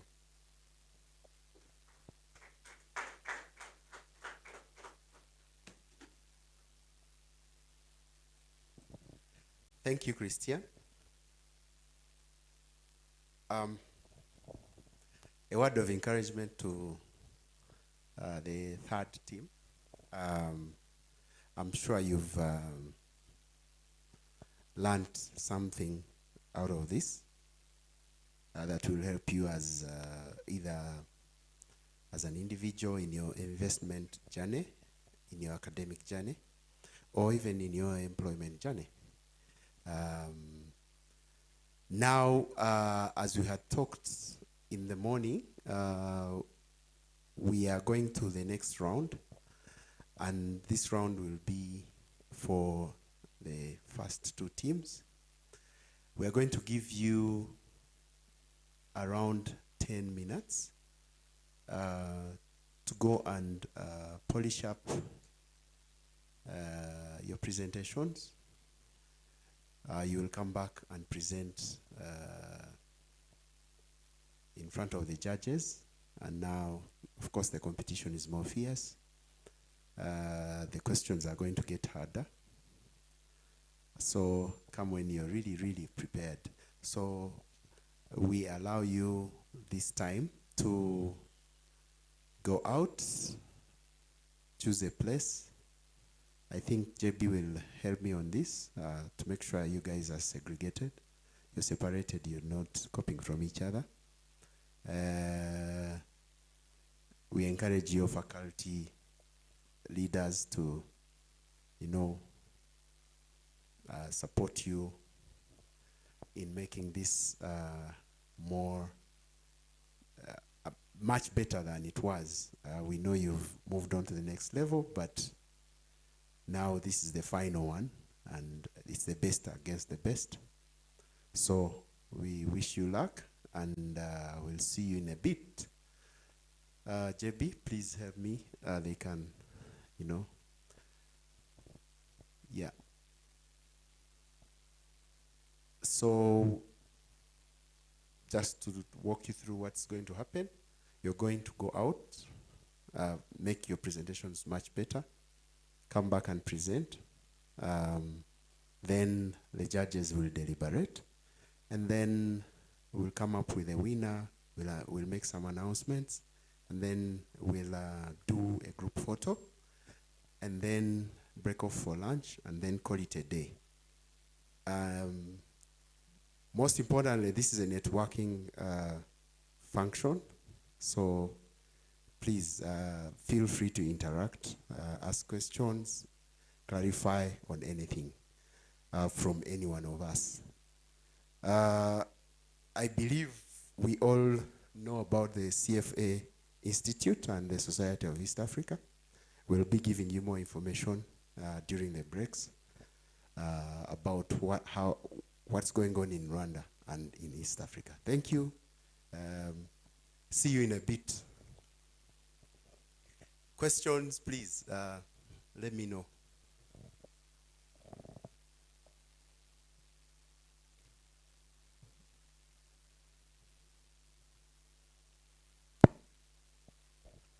Yeah, thank you. We just wanted to know, is it the same structure? Are we going to use 10 minutes or 5 minutes for the second round?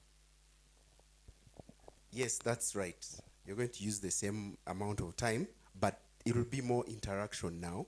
After you present, you had a short time with the judges. Now you're going to have more time. So get ready. The judges were taking it easy, but now it's going to be more fierce. So go back and polish up on your knowledge of CRDB Bank, but also investment, jargon, ratios, you know. At some points, if they asked some questions and you are not sure, please go do some research. So please, without wasting time, okay, one more question. Kazungu. Thank you very much. I would love to know whether is it allowed to add something in the content, or it is about staying with what we had before? Please feel free to add in wherever you feel you wanted to improve or you have some new information. Please make it better. Yeah, make it better, but get ready for the judges. Thank you.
their leaders to pick the papers to see who presents first.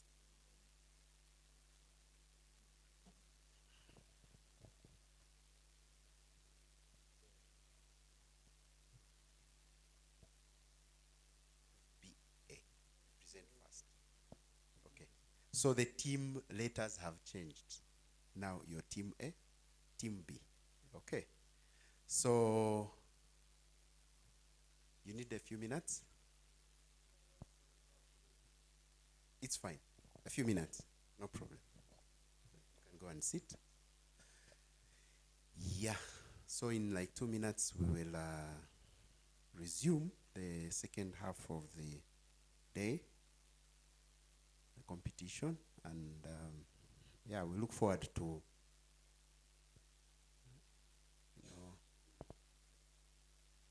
more insightful presentations.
I've been advised that you have 10 minutes for presentation and 10 minutes for Q&A with the judges. So it's a bit more of time. So we wish you the best. So good morning once again, beautiful people. We are here again to clarify how we got the market share, how we gather the data of market share. Firstly, we gather all the data of banks in Tanzania, and after that, we use the formula of the market share, which is market share equal total asset of the CRDB banks over total asset of all of the banks times 100, so we can get the percentage. So after that, we go through to Excel, we arrange the data as on the table, and we use GraphPy.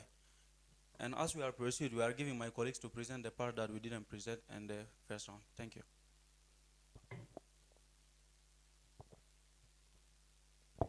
Thank you.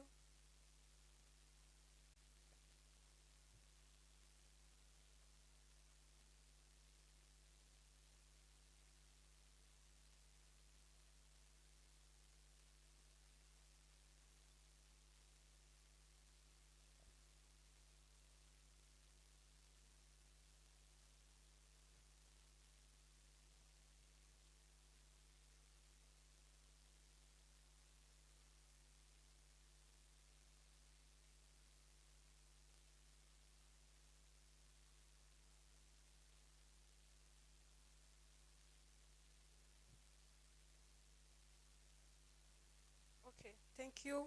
I'm going to talk about the profit after tax.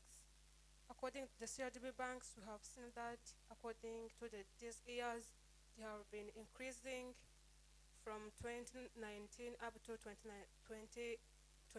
This shows that these banks has becoming more effective for generating their asset after deducting the provision for bad debts, taxes, and their operating expenses. Let's go to the next depositors. According to this graph also, it shows that the deposits from their customers, they have been increasing from according to these 5 years. So it is also good because it indicates that this bank have enough money for providing loans for future, and it also, this bank has already won the customer confidences, and it shows that it has the stronger position on the market in the Tanzania. Okay, I'm going on the next, which is loans and advances. According to this graph, loan and advances of the CRDB Bank has been increasing from 2019 up to 2094, which shows that this bank has becoming more successful by expanding its credit offerings to their customers, and which it boasts their revenues potential and strength. And here we are suggesting that they must be careful about their credit risk management. As we have seen it in the previous slide, they have credit high risk. On the return on equity, there was also increasing from 2019 up to 2022. Yes, 22, which shows also long-term stable of decreasing their profit generating from their shareholders' equity, and we have the stable from 2022 up to 2023 of the 26%, which it is not good, but not badly, because it happens in the current time, and here we are focusing on the long-term stability performance. Okay, let me go on the next, which is the return on asset. This return on asset also shows how the increasing of the income generating from their asset. That indicates that this bank has becoming more effective for becoming efficient for their using of their asset, and it shows how they're managing better, how they better managing their cost.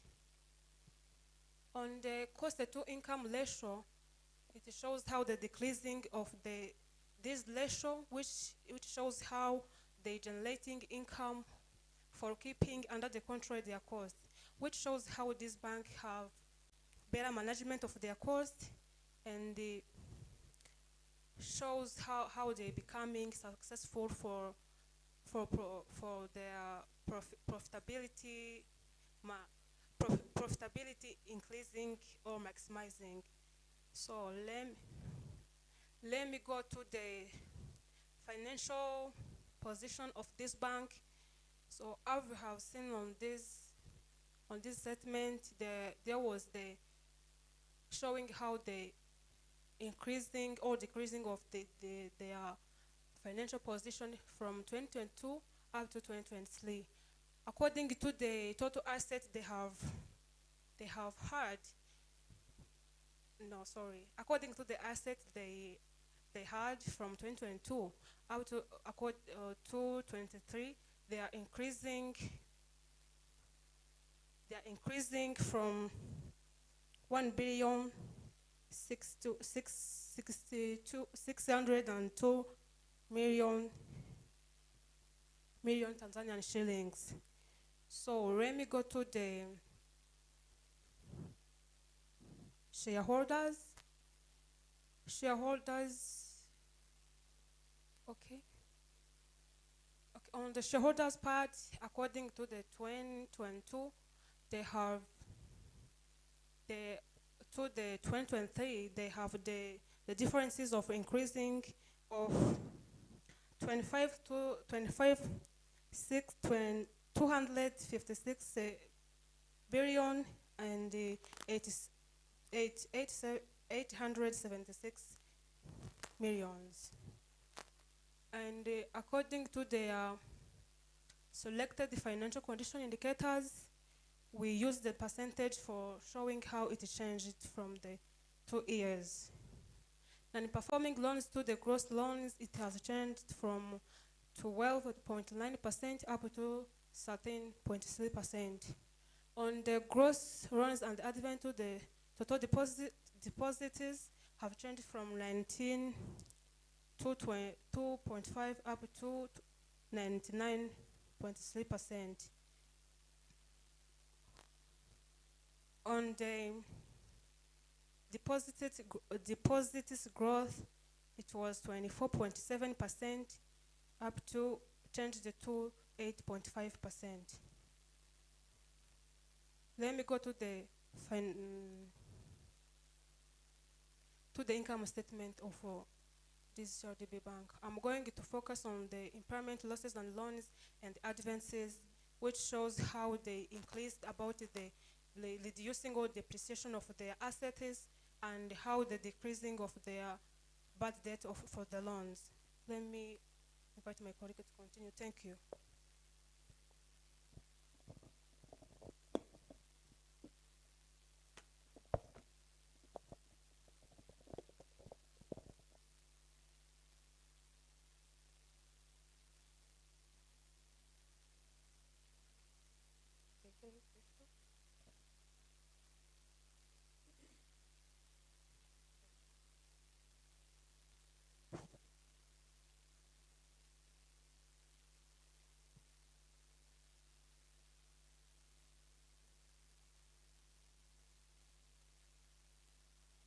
Okay, thank you. I am going to go back on the financial analysis of CRDB Bank. I want to talk about the liquidity ratio of CRDB Bank over the past 5 years. As you see, in 2018, it was 0.30, and in 2023, it was 0.36, or you can say 30% or 36%. As we know, the liquidity ratio be good when it is above 1.5 and 2. Here, their liquidity ratio is under, it is about 0.36. That is no good thing, but we have the point of support here. They are on capital adequacy. Also, the capital adequacy of CRDB Bank in 2018, it was 18, and in 2023, it was 21.8. As we know that the capital adequacy be good when it is between 12, it can't be go higher than 18. It means that the company is holding enough money instead of investing it. So the good thing here is that that money exceeds 18. It must be used to cover the problem of raw liquidity ratios, because we have in CRDB Bank, there's raw liquidity. So that money for the capital adequacy, we have the higher capital adequacy, it will be used to cover the problem of raw liquidity ratio, and also the problem be solved. Thank you.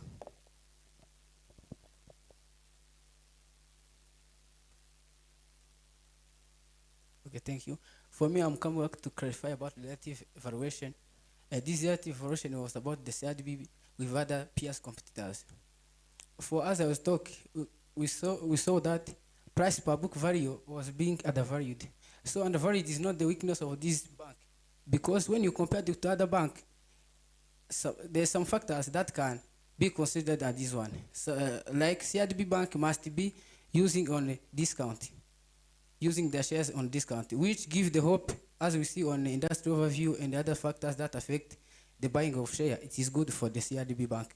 So it is not a problem which can be supporting our buy recommendation. So let me give my colleagues to talk about other things about our recommendation. So we conclude that we should invest on the shares of the CRDB Bank, because they have the stability in their financial performance, and they also have economic growth, and they have a stronger position on the market. Thank you. That's the end of our presentation.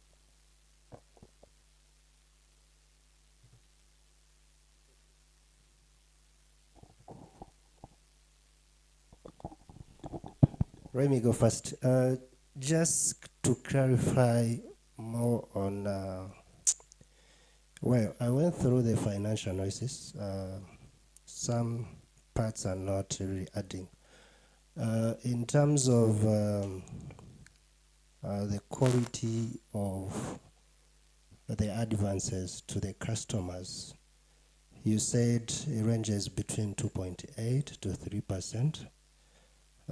But in your assessment, did you happen to look at the prudential rate by the central bank to assess whether maybe 2 to 3 is maybe the appropriate or something that a bank can be able to go with? So that is one question. The other one, again, on financial analysis, you said in terms of the asset size, it's kind of growing. Yes, it's a good thing to a bank. But again, do we have to have a benchmark where we can be able to say maybe if the industry is growing by 10% and then the bank is growing by 5, do we have to have a benchmark where we can be able to rate this?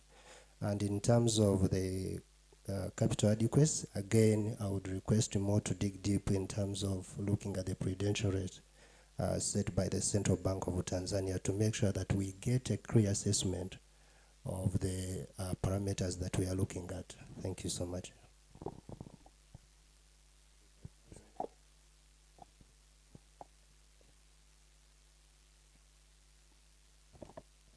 I am going to start by the question 3 about the capital adequacy.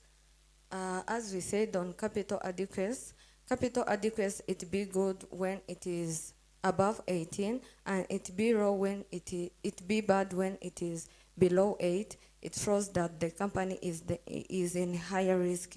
And also it be bad when it is above 18, because it shows that the company it is holding enough money instead of investing it. But because our capital adequacy in 2023, it was 21.8.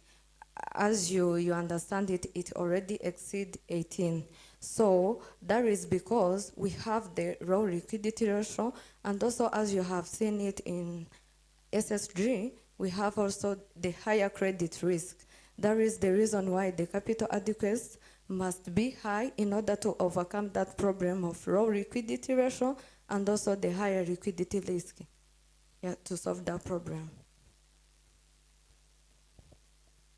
Come again with another problem. Come again, sir, if there is no problem. Okay, so I was trying to refer to the NPLs. Yes, you said it ranges between 2.8 to 3. Did you happen to consult and look at maybe the prudential rate set by the central bank?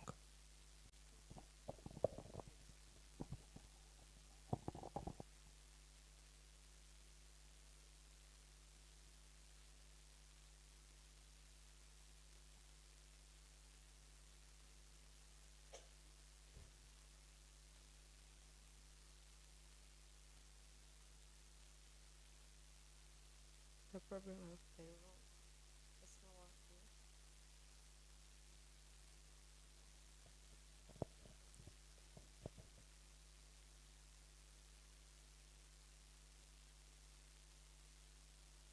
Excuse us for the few minutes.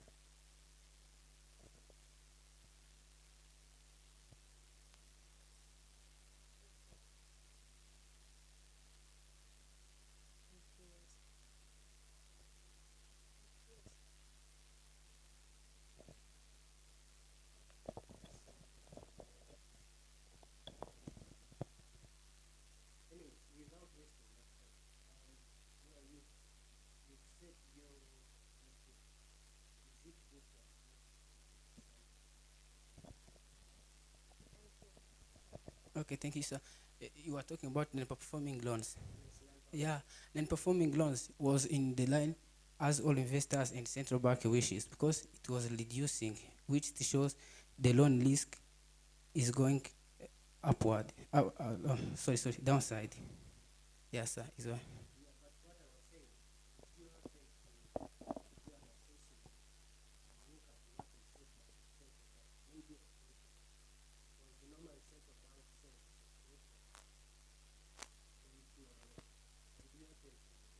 Yeah, when you see on the Tanzania Central Bank, it found that for us, we talked about 2023, it it's about to 18 percentages.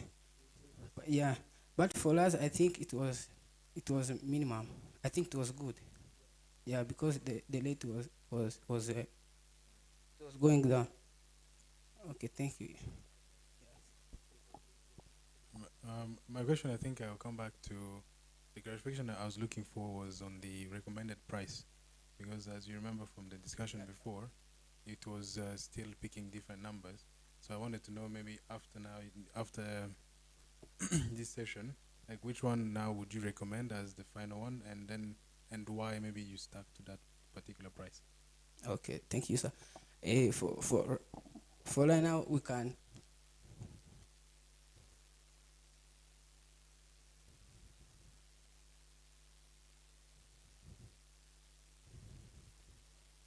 Okay, it's this one. For right now, you can command someone to buy the shares. The current was about 600 Tanzania shillings, but forecast is showing that target price will be about 700, which is showing upside of 33.33 in coming years.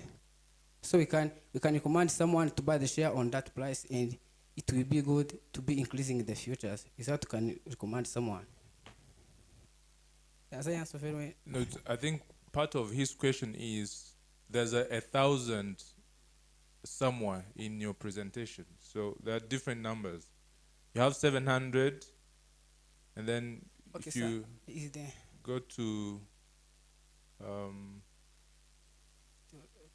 no, go back. Yeah. One more? Yeah. This one, yeah.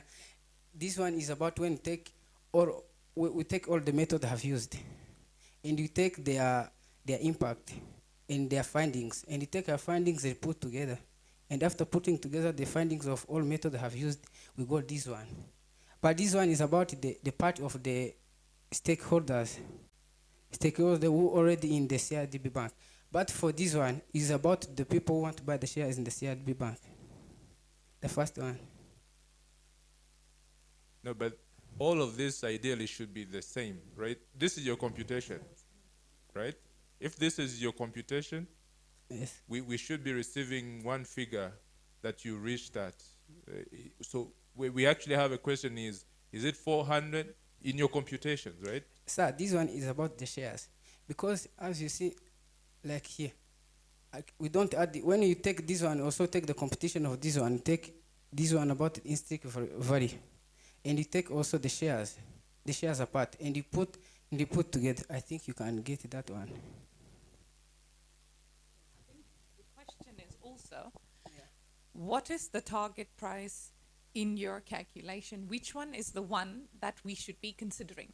Okay. Because you have many numbers. Yeah. So which one is the one that we should be considering?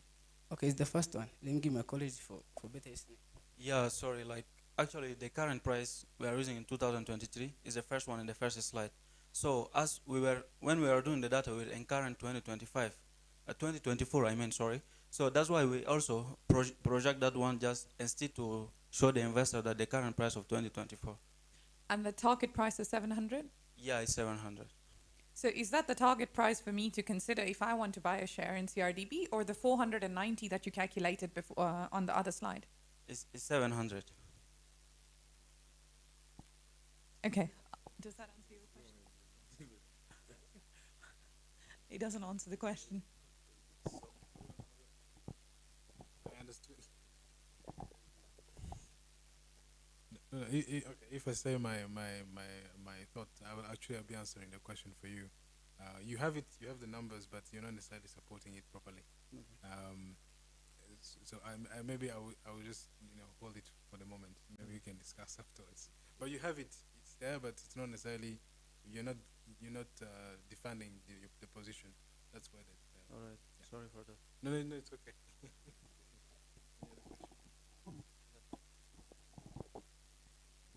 Have you considered how the capital adequacy ratio is actually increasing, but the liquidity ratio has dropped? What is the reason for that? Have you digged deeper into that?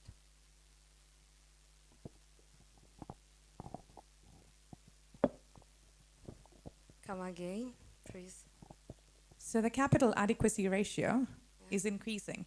If you look at the 2023 or 2024 numbers, and the liquidity ratio in the same year has dropped. Also, the asset growth percentage relatively and the deposits growth percentage has dropped in those years. So have you digged deeper as to why the capital adequacy ratio is actually increasing?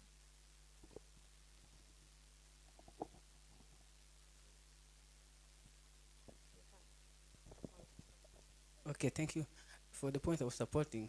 So capital adequacy has increasing according to the investment they had made. According to they led using non-performing loans. So amount from the non-performing loans has going to support capital adequacy, which will be in cash kept in the bank. But about the liquid ratios, the bank made some investment which is going with the credit risk. As we saw on the other parts, credit risk has been up. So it means that liquid ratio bank must have their banks has gone to supporting the credit is how the problem have undermined. It means the liquidity ratio, the amount the bank must have in their hands in the banks has gone in the credit to the peoples. As we see, the credit risk was about high to the CRDB bank. Okay. So liquidity ratio, in most cases, liquidity ratio and the capital adequacy ratio go hand in hand. Yeah. If the liquidity ratio increases, the capital adequacy ratio will increase. Yeah. In this case, it's actually the opposite. Yeah. Yeah. It's not opposite. The liquidity ratio, it is low, and the capital adequacy, it is high. In order that capital adequacy it should overcome the problem of low liquidity ratio. Madam, for clarity, I think the capital adequacy is not only the amount the bank have in their banks, also must be hid in the central bank, although must be in another banks, another branches, but this one was dealing with the CRDB bank in the Tanzania, also in other countries. So it was compelling as all. Yeah, must have the more money in the central bank of the Tanzania. Thank you. I think we'll move to another question. Same on credit risk. I mean, in your credit risk analysis, you mentioned your credit risk is high, between 30 to 40%. And on the other hand, you're telling us the NPL ratio has gone down, right? So how do you link that? Because you have an NPL going down, and yet your credit risk is high. Ideally, it should be going in the same direction, but in this case, it's opposite.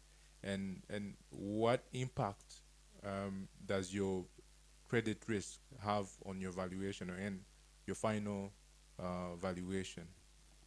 Okay, thanks. Good question. So the reason why credit risk has risen, there's some loans which are not backed by collateral securities.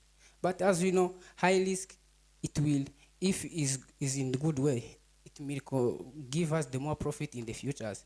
The more high risk, the more profit in the future, but when it's in the good way. If as we see, CRDB Bank, they have a strategic to keep the loan in a good way. As we see, non-performing loan was going down. So it means they have strategy of defending their risk of the credit. It means when they have more credit risk, it means they have, when they're going the good way, they have the more profit incoming. High risk have profit in the futures. So about the credit risk on the valuation, they have some similar part. When we do the valuation, also we consider about the risk. Is the why we use the discounted cash from method. There we have the discounted rate. This discounted rate is the rate which is help us to show the risk, the amount of the risk. As we see, we compared it to the bonds of Tanzania, of the central bank. The bond of Tanzania's bank, the discount rate was about 50. So we use in the line of the central bank to predict the future coming. I think, sir, it was my understanding.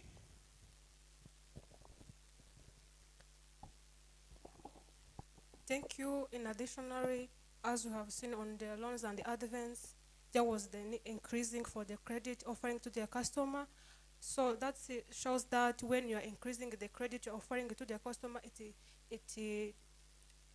takes the risk for believing your customer, for giving them, for increasing the loans you're offering to them.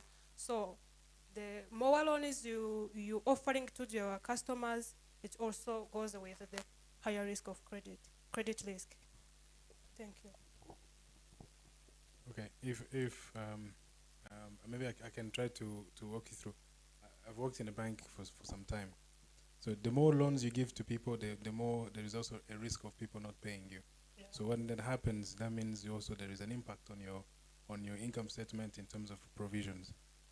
So if you're having a growth of, I don't remember, it was something 68% on the loan growth in 1 year, yet your NPA ratio is going down.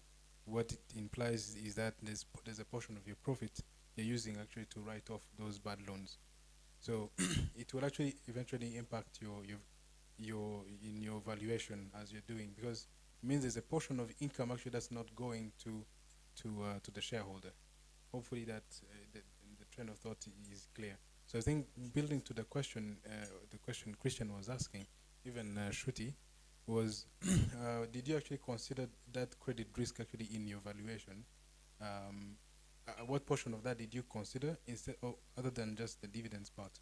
Because of course you can understand there's a portion of income that's actually going into writing off loans. Yes, sir. Is why I was used discounted cash flow model. So when you're using discount cash flow model, the discount rate, the rate of calculating. We take that discount calculating rate as the part of presenting the risk we can meet. So the higher you take the discount rate, the higher discount rate, the higher risk. The lower discount rate, the lower future value. So for us, we compared about the bonds right now in Tanzania. They are offering 50 discount rate. Because we use the term value money of today. Because if you say the value of money today is not the same in coming days money. So that term discount rate is the one to take in the part of for the risk. So more discount rate, the more high risk. The low discount rate, is that how that one we consider the valuation in the credit risk. Thank you.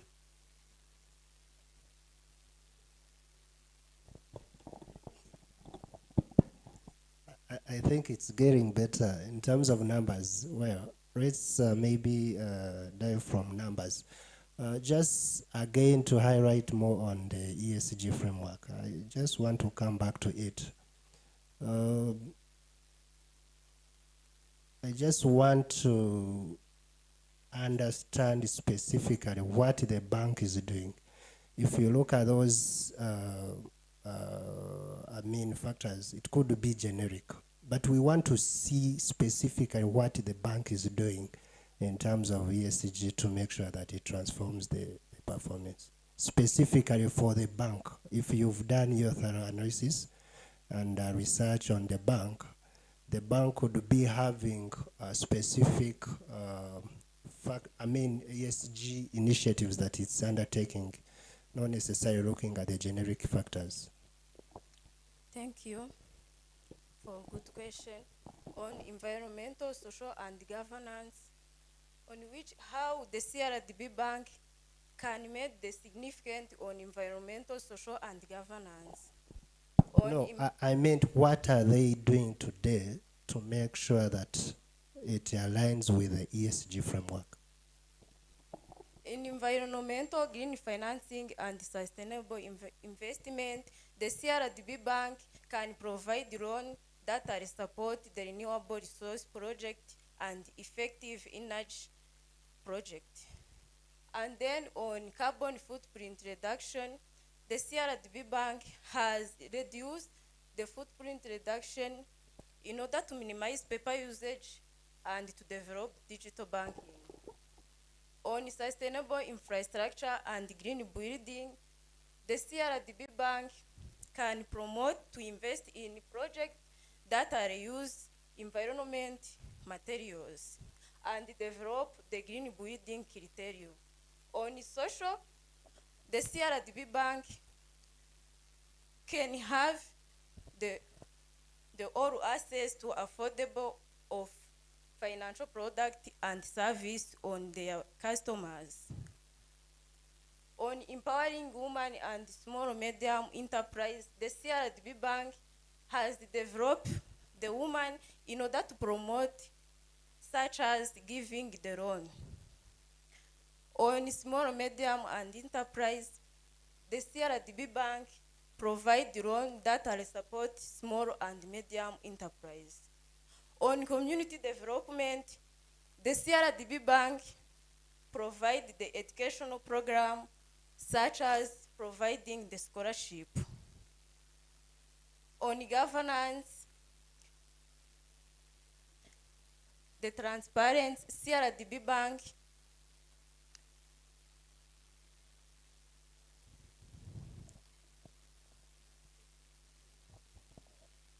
on the transparency and accountability, CRDB Bank is on the under controlling for paying tax to, in the government system.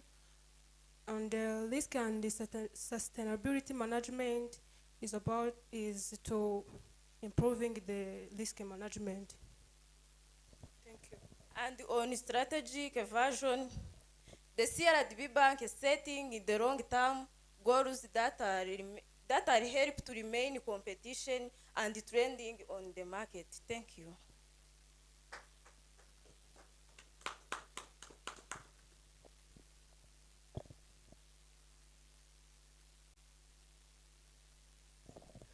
Thanks a lot, Team A. Yeah, you can see that it was. Please have your seats.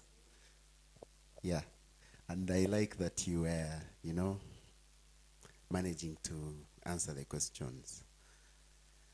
Yeah, thank you so much. JB, help me invite Team B. Oh, okay, sorry. A few minutes for the judges to deliberate as the Team B joins the fray.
Yes.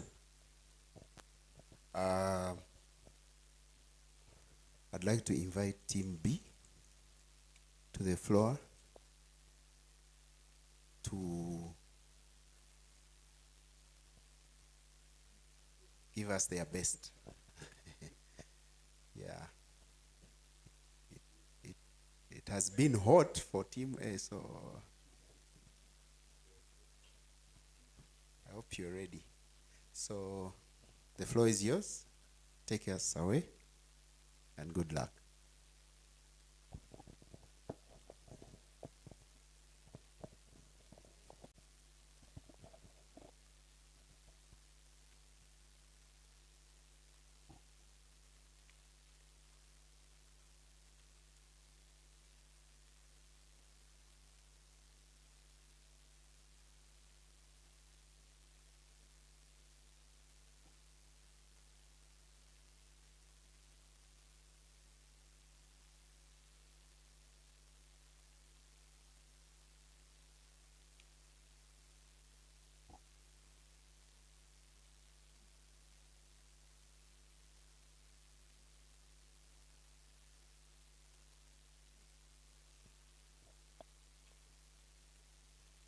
Thank you again.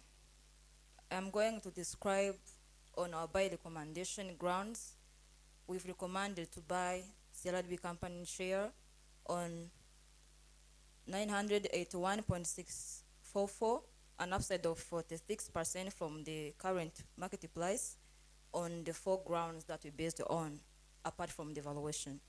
The first one is the financial inclusion and digital transformation. The CLDB engage in financial inclusion by creating a specific account for their clients, like Mamokia for women, like scholar accounts for university students, for teen scholars, just by focusing on customer-centric. Health, financial performance, as you've seen in the investment summary, the CLDB has health financial performance as their net income to asset are increasing through the years.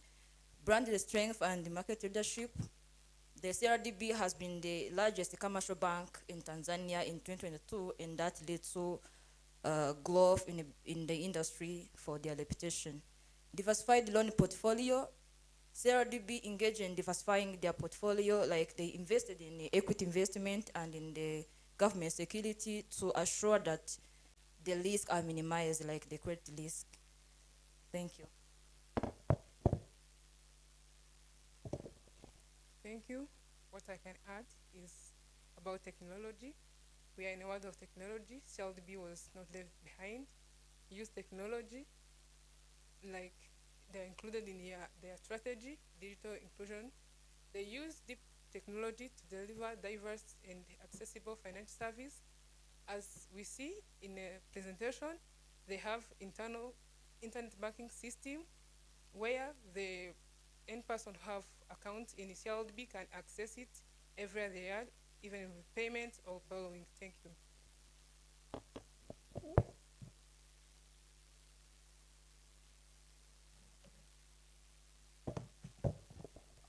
Thank you. Good afternoon. I come here to continue where my colleagues have stopped. Back on investment risk, I'm going to focus about credit risk. Credit risk, as we know, is when the borrower or counterparty failed to meet it or his or her financial obligation, leading to losses for lenders or investors. So, as we know, in order credit risk to face operation of companies, there are much more factors which can contribute to that credit risk, like geopolitical factors. When we know backward, when Russian and Ukrainian issues rise, it led to poor performance of companies like corporate, bankers, retailers. So their operations or their source of finance was affected. So it may lead to least level of capacity to meet their financial obligations. So about the credit risk, CRDB come up with different mitigations like diversification, hedging, or collateral, or even a grant for those who have been lent. And also, as you know, I'm going to go about liquidity risk. So liquidity risk is when a company have insufficient cash flows to meet its obligations. So when you compare a loan to deposit amount they lent and and compare them with how much they deposit or they receive from customers, you see that it is increasing. Loan to deposit is increasing. So this will or may lead CRDB to liquidity risk. So they may take different mitigations like diversification also or liquidity buffer to have enough amount set aside to cover that risk. And also market risk. Market risk is different from those which itself means fluctuation of different factors so that can face or challenge companies' operation like interest rate, market rate, so much more. So those market risk can be mitigated by diversification also or interest rate. So back on ESG, I will go beyond numbers and look at the value exactly. As we know, capital market is based basically on information. How is information flowing? How is information published? Or how is retained? So ESG contribute much more on information. Let's take example, when a company, let's go beyond about the bank, contribute much more on pollution, their publicity will become negative. And after that, it may lead to reduction of repetition on the capital market, lead to reduction of its trading share price. And also, ESG also can lead to penalties or charges, which may have to be paid may reduce profitability of the company. When the profitability of the company has been reduced, it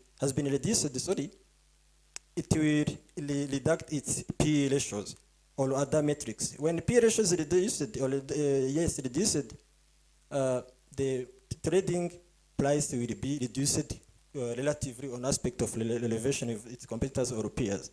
So we based on this to come up with recommendation of buy because ESG contribution, CRDB has taken proactive measures and feed forward initiatives to counter those ESG effects in its operation for sustainable and prosperous operation of the companies. So I would like to call my colleague and continue.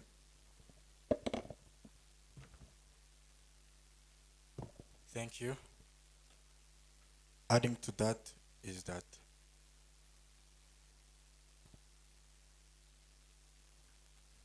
the CRDB's investment is showing that they diversified their assets, their investment in this following, showing that these assets, these investment assets are low risky. For example, this investment in governments and other securities, which is promising to grow higher than the equity investment, is promising to generate earnings to this company, and fees and commission, which is non-interest in nature, representing that the company's activities are growing and the customers are trusting this company and their brand name is increasing.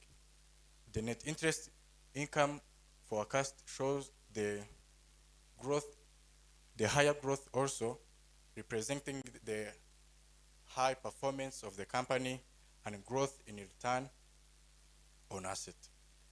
This is why we recommend a buy option recommendation, also basing on that factors which she has also explained about. Thank you.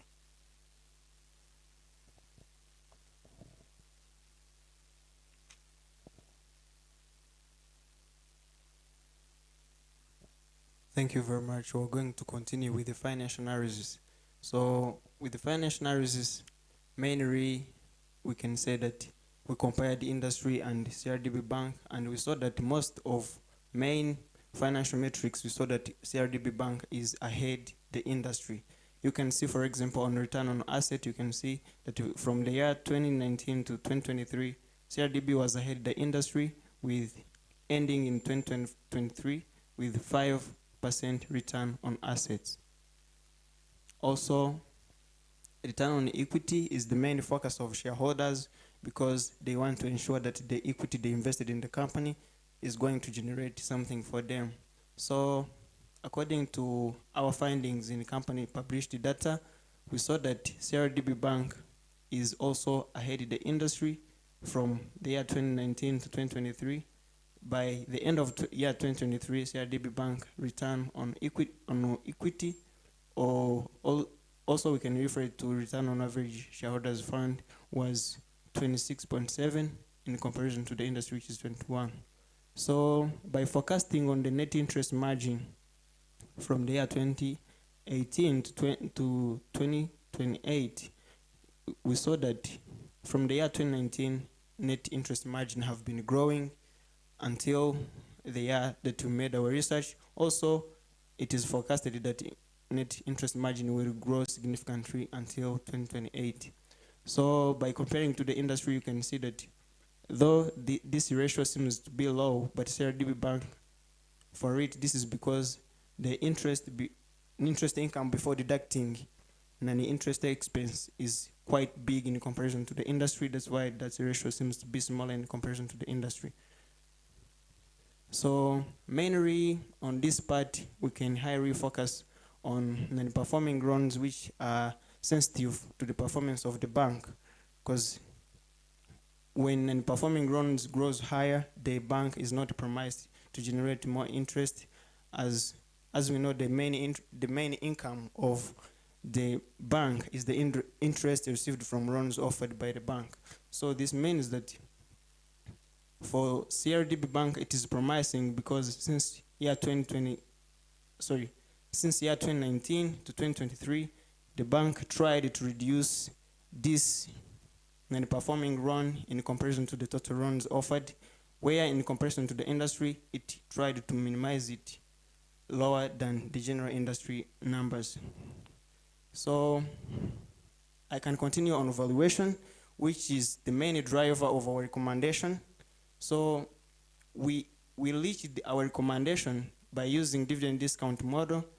There are more measures which can be used to value the company, but specifically for us, we prefer to use dividend discount model because it highlights the main income generated by the company to the shareholders, which are the main owners of the company. So before we get this value, we first calculated the cost of equity, which was based on the information available in the industry.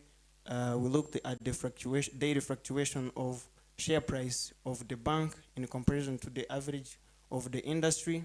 So that helped us to calculate the beta or the rate of volatility of CRDB Bank share in comparison to the industry.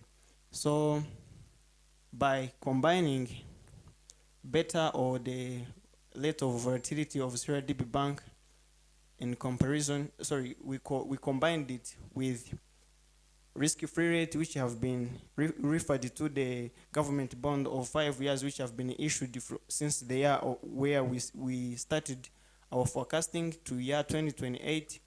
So we used capital asset pricing model to reach our cost of equity, which is 10%. By then we discounted dividends, deriving them from the forecasted cash flows for next 5 years. So then we discounted those dividends at the cost of equity that we calculated. We end up getting this amount down here.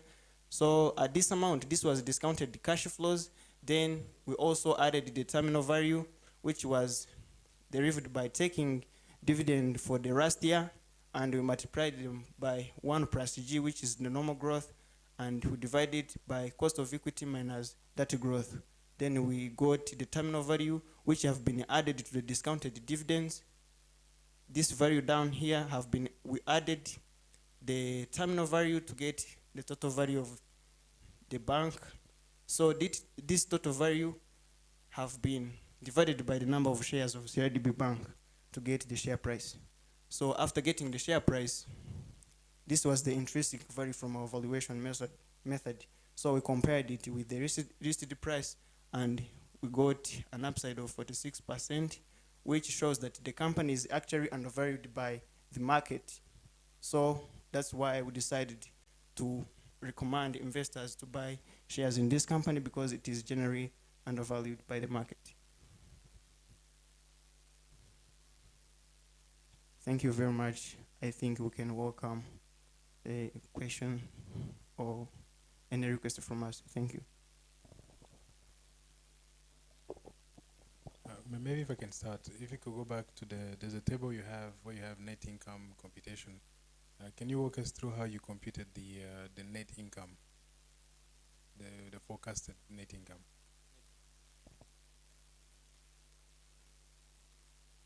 Yes, that one. You mean this net income where we took dividends from?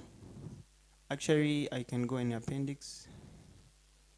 So this is forecasted the income statement. Before forecasting this income statement, we first analyzed the past trends to see the trends of line items of the element of income statement. So we saw that we first recalculated the line item fluctuation from the past 5 years, and we got the average growth rate of line item, each item of the income statement. After that, we incorporated some future expected financial changes we might see, like inflation or the other factors which might affect those growth rates to be changed. So by incorporating them, we ended up forecasting this income statement. So it is based on the assumption of the previous trends. Also, we added some expected changes which might raise. That's how we forecasted it. Then after forecasting line items, so we subtracted. After forecasting interest, we forecasted also line items including expenses and others. So by the end, we got our net income at the end. So those net incomes are the one that we based on. Where? Okay, so where I was going is what I want you broke it down perfectly, but I saw that you've taken a lot of provisions in terms of loan bad impairment losses. It has kept growing, which means even I don't understand maybe the rationale you used to just increase it to almost double to what it was in 2023, because what it means is there's actually money there's income that the shareholders are not getting because the company is using it to write off some bad loans. Actually, can I answer or you're continuing? No, okay. If you have any, yeah. Okay, actually the growth in those number of impairment rose. We saw that impairment, generally the company is growing. If the company is growing, that means that also loan offered and other things are increasing. So actually they cannot keep their impairment or the amount set aside at the same percentage if the company is growing. So that's why that amount also grows, because when the operation grows, they might expect the higher risk in comparison to the previous years.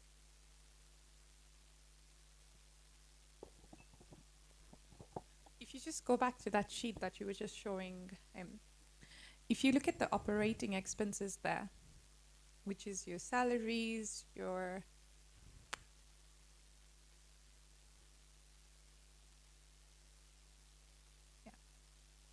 the fees and commissions, the other operating expenses. So you've assumed all the interest income is going to increase, interest expense is going to decrease, but your operating costs there are going to remain the same. What's the rationale for that?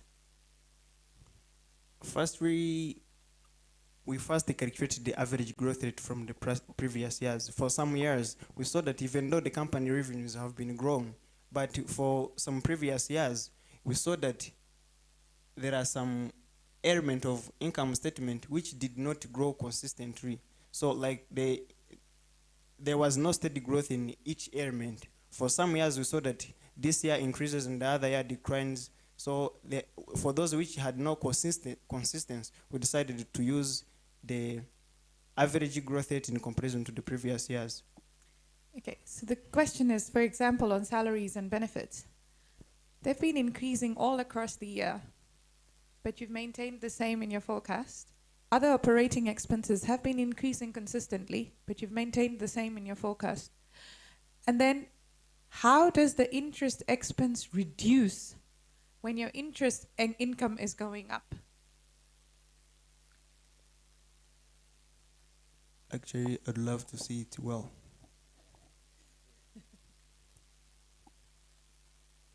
You can see that since the year 20, maybe probably I might not get the question well, but if I got you right, you are asking why these net interest expense have not grown together with the interest income. So you can see that from the year that we forecasted, you can see that since the year 2024 to year 2028, revenues have been, these expenses have been growing. So maybe for the decline, you are comparing year 2023 and year 2024. Our forecasting have begun on the year of 2024. This means that we can see that the year 2023, we had the actual results. So if we had the actual results, means that there's much difference between year 2022 and year 2023. So if we incorporate the growth rate, the average growth rate from the previous years, and we apply it on both data, you can see that it is not going to be the same because the percentage change of year to year is not the same. So if I don't know whether I got you right. Is there anyone who have something to add on? I think we can move on. I also have a couple of questions. One is on evaluation. You have over 40% upside. Practically, that's usually a large percentage. And what it means is, there's something that the bank is doing that the market is not considering or is not factoring into the current market price. So in your analysis, what could that be? Practically, 1 or 3 examples. What are the, some of those nice, good things that will increase the bank value that the current market participants are not considering in the current pricing? What could that be? Okay, so the first comes to return on average earning asset. Sorry, let's check out well. You probably don't need to go through your presentations. Okay, thank you off very your much. head, some of the initiatives or things that you think will make the bank grow so fast that there's that huge Okay, upside. thank you very much. So one of those things includes that depending on the return on the average earning asset, you saw that this bank actually have lower return in comparison to the industry. So this means that the company is making long-term investment which might not generate revenues now, but promising that the next coming years it is going to generate much more money through this investment made. Maybe I can give my colleagues to add on. I would like to add a little on the difference where it comes in. On the listed stock market, they usually incorporate different methods of evaluating, and then they use an average they have got from different values, different methods, but we have used only one, and there's no way you can match our assumptions with theirs. Thank you. So for the record, I would like to add something to what my colleagues have said. In market analysis, there is always asymmetry of information. So maybe they are holding some information on the market, or they are fabricating or informing other information beyond. But here, what we focused on DDM because it is the only motive of the investor to invest in the company, how much he will get as a return. So, and those maybe on market they should have been used some, as she said, some more metrics or methods, and they average it. So we focused on DDM, and we come up with this and upside because of we focused on what bring the benefit or value to the investors amount. Thank you. I have another question. Someone in the team mentioned earlier that the bank is really big on technology. So I want to understand what competitive advantage does the technology initiatives give to the bank, and how does that affect our valuation today? Thank you so much. The CLRDB have advanced technology advancement, and one of them is they have mobile banking. In mobile banking, they close around the countries in the rural areas to interact with the customers and to just favorize the customer centric, and does really opens up their market shares because they are going to be known by different customers and in larger number. Thus, we increase also the profitability as well, because as the way the business is known, as well the reputation is going up, the many customers comes in, and that's also where the income of the company comes in, where they offers different loans and we earn different interest on loans. Thus, we increase the profitability of the business and grant a future stability and growth. What I can add as advantage of technology in CLDB, the CLDB is leading digital banking. When you use technology, for example, if I have an account in CLDB now, and I want money right now in Rwanda, I can access my account without going to the branches or headquarters.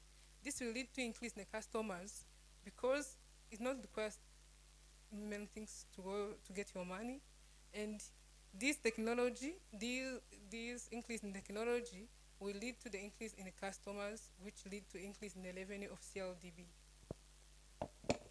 One last from me is on your assessment of, I don't know whether you were able to assess the quality of the management team, because usually if I'm an investor, I would like to, to look at the leadership of the bank.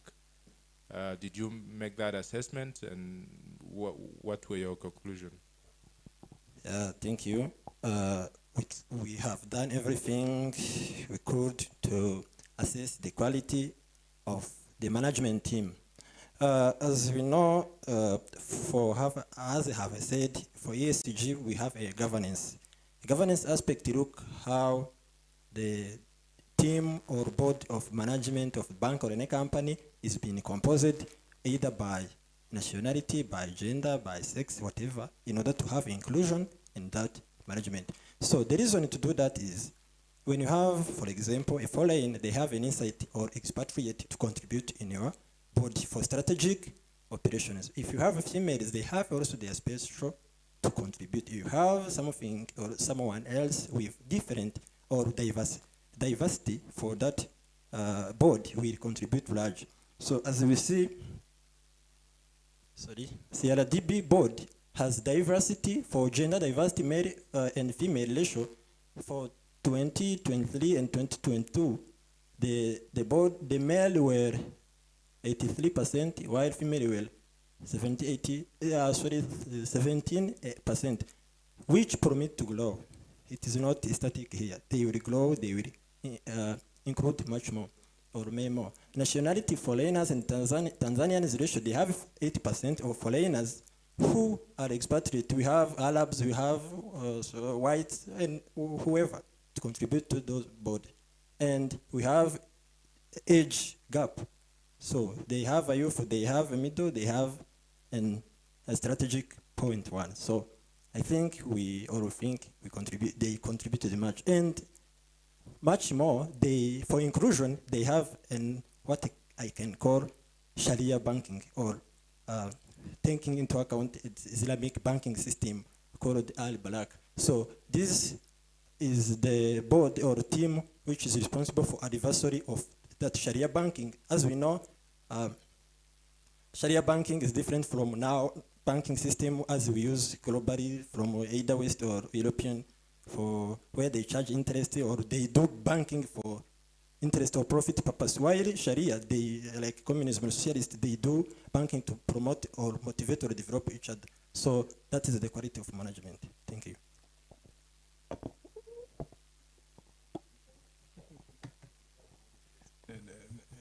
There is many questions. But there was a clarification I had asked earlier on geographic risk, and that I still don't see it, because by the time you decide to branch out in a new country, you're investing actually your shareholders' money to grow that business. How did you take that into consideration in your analysis or valuation? Because I'm expecting to see like potential higher growth in the future as those businesses are also contributing to the group's net income. So at that part, maybe I had not seen it properly. Hope that makes sense. Thank you. Sorry, we didn't include it here, but we have conducted a research or analysis about it. First, to begin with, the geographical risk purpose of group or company to expand different geographical areas like countries, regions, is to have great market share, which will lead to higher customer base, increased profit, increased repetition, whatever. So when they face those risks, like as I have said, from DLC or Burundi or another else, those risks deteriorate or affect their purpose of expansion. So the purpose was to expand the group for increasing the customer base, for generating profit. But when those risks comes, they deteriorate the movement of those operations or those strategies. So I think it could have contributed much more, but those risks is being affecting or challenging their operation. So I may call my colleague to help me. It seems like you want us to explain CRDB Bank as a group, but we've been given CRDB Bank as a bank policy in Tanzania. But also, when risk comes in a business, it is the usual, and there is different ways to mitigate or to fight against those risks. And due to strong reputation, efficient profitability, and the strong financial health of the CRDB, it is so certain that they will be able to overcome those risks, even though we haven't done much research on them. But we are focused only on CRDB Bank in Tanzania, but also the group is doing well as usual.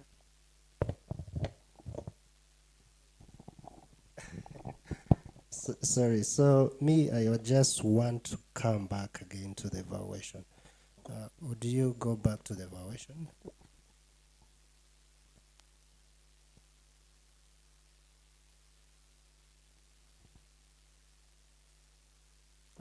There you go. So just want to clarify something. You understand the whole essence of evaluation. You're trying to convince an investor either to buy or not to buy. So basically you have a position. Looking at the methodology used, specifically I just wanted to clarify, did you use a DDM, dividend discount model, or a DSCF? We used DDM, dividend discount model.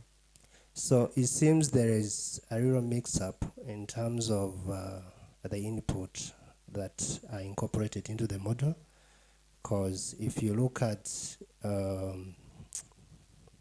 the model itself, it has a DCF. You're seeing it from there, DCFs, so those are discounted cash flows.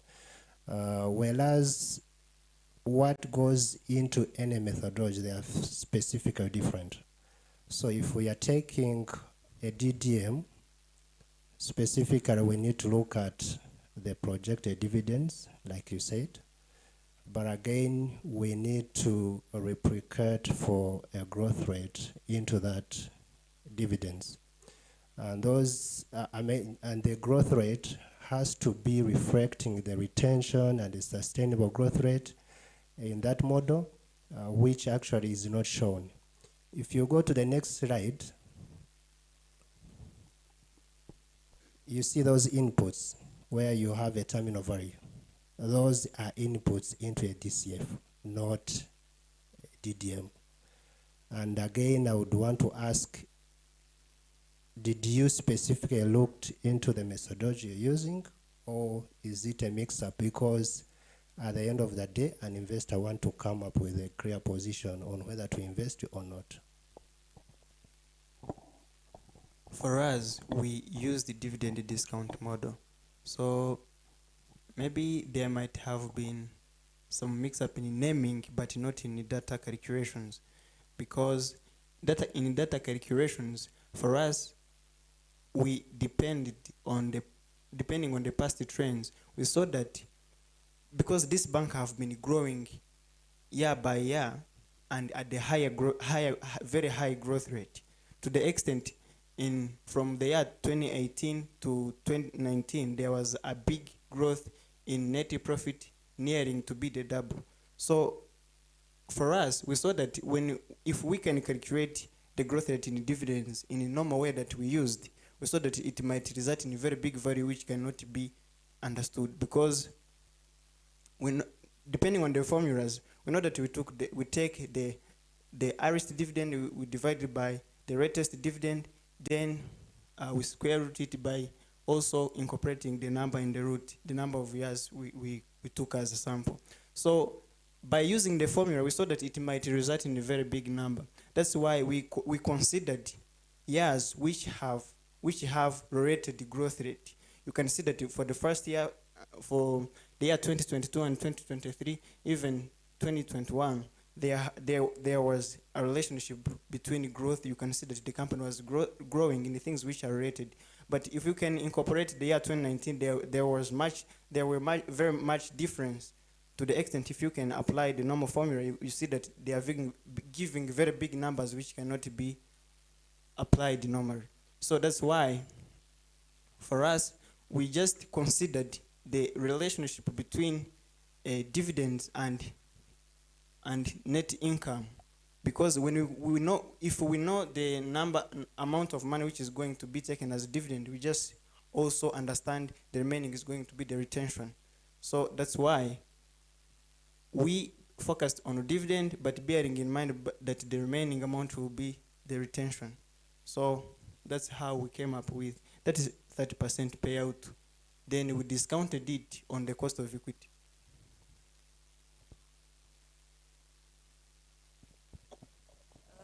Maybe your misunderstanding was one why you use discount cash flows, that word. That's cash flow is not about the cash flow or the net income amount. Maybe it's only the name that we use to show that these amounts are discounted.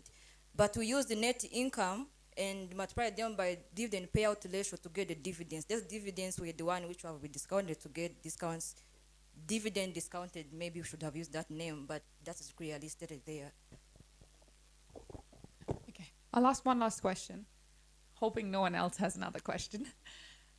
In terms of ESG, have you considered or have you analyzed how much has been the growth in the bank in the loan book specifically by investing into, for example, the ESG factors or environmental loans or reducing the carbon footprint? What has been the impact in the loan book in terms of numbers when considering the ESG factors?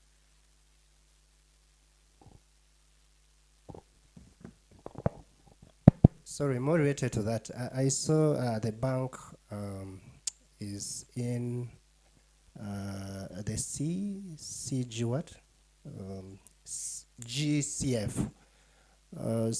And it shows that there are kind of emissions that maybe the bank is having on the market, on the population. So would you be able to clarify specifically those emissions? Maybe what the bank is doing to improve on the emissions? Thank you. Thank you. I will first focus on first question on ESG. First of all, what I get, both of you are focusing on environmental factors or aspect. So as we see, CRDB took proactive measures to counter or to go with ESG now moving forward framework. First of all, the biggest and the first milestone they have made is green bond program. So the first one was medium term note or MTN program with 708 billion Tanzanian shillings to finance those projects which emerge or go within the environmental sustainability. That MTN or medium term note was the first biggest one in sub-Saharan African countries. The second was Joint Bond, first trade. It was first to be traded on capital market of Tanzania, Dar es Salaam Stock Exchange. Joint Bond was traded with 171.8 billion Tanzanian shillings, which led to subscription rate over and over 429.6% to what was expected. So those who you can ask yourself why this happened.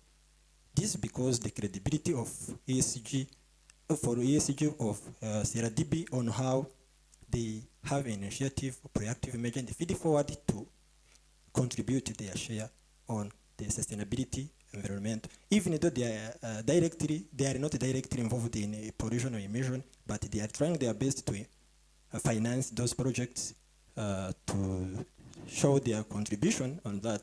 And also, they have another green project investment, and also for the record, they have a green asset ratio of 70%, as you see.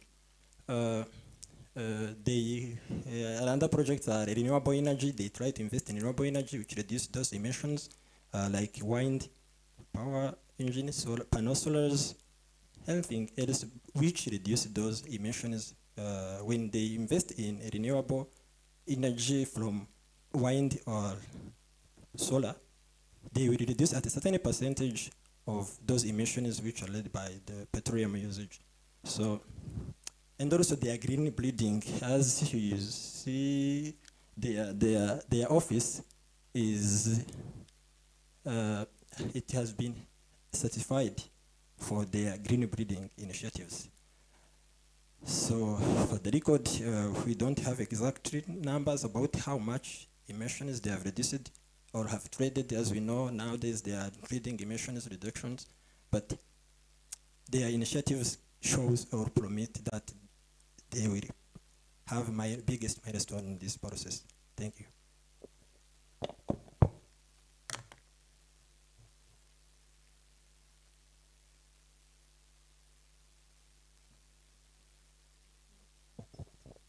Thank you, Team B. Yeah, please have your seats. Thank you so much.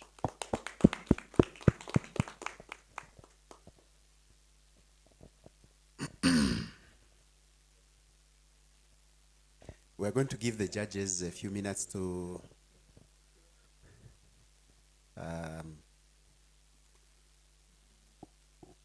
deliberate and come back here and tell us how things went.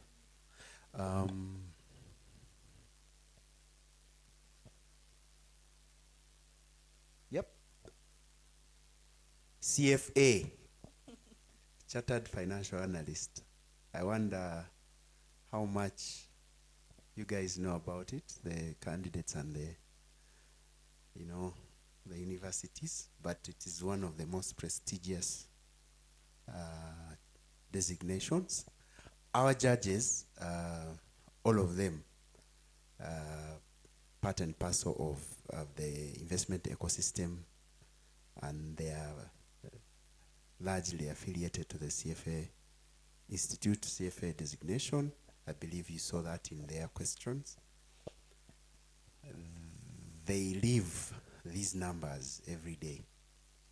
So when they're asking, they're trying to put something to give you a live picture of what is happening in the banks, in the audit firms, everywhere, in IT, in investment banking. So as I'm giving them time to do their marking and deliberations. And yeah, CFA institutes, or rather the charter holders in the world, I think they are around 100,000 out of 7 billion. You can do the maths to see the ratio.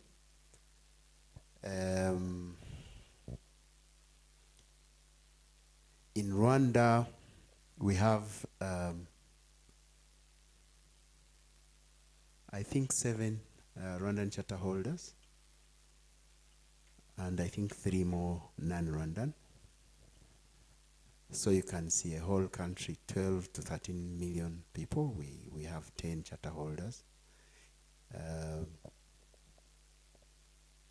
We have many candidates. We have them in hundreds in level 1, and in tens in level 2, and in ones in level 3. So I want to believe that this has been,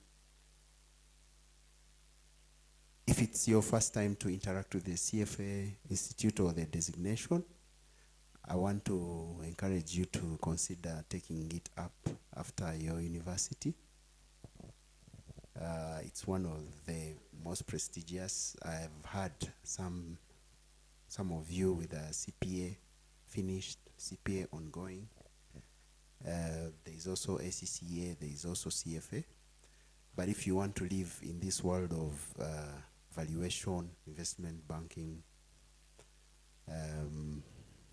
you know, mergers and acquisitions, the fixed income, the bonds we hear, the shares we hear. If you want to live in that world, I encourage you to take on this designation.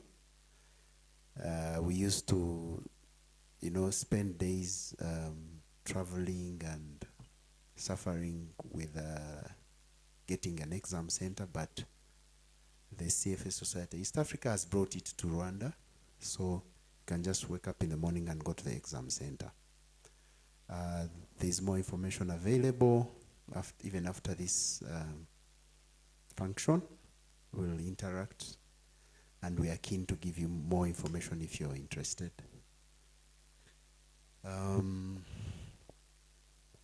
Yeah. There's lunch, but between us right now and lunch, there's many announcements and surprises and perks that come in the middle there. So please do stay, and we look forward to see who's walking out of here smiling. There's a chance almost everyone will, but I'll leave that to its own time. If anyone has any question or clarification as we wait for the judges, please let me know so that we can hear from you.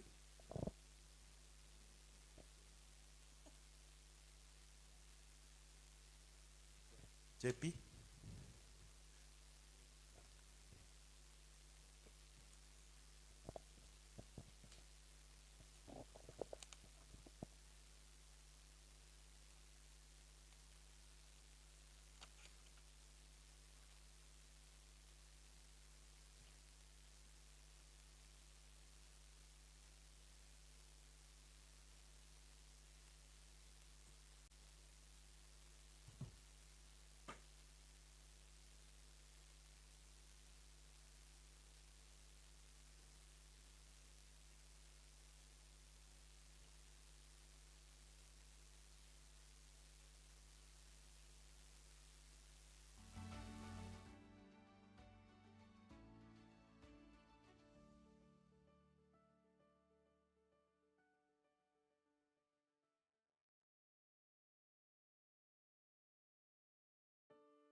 questions from the audience, let me just be randomly being the one who asks.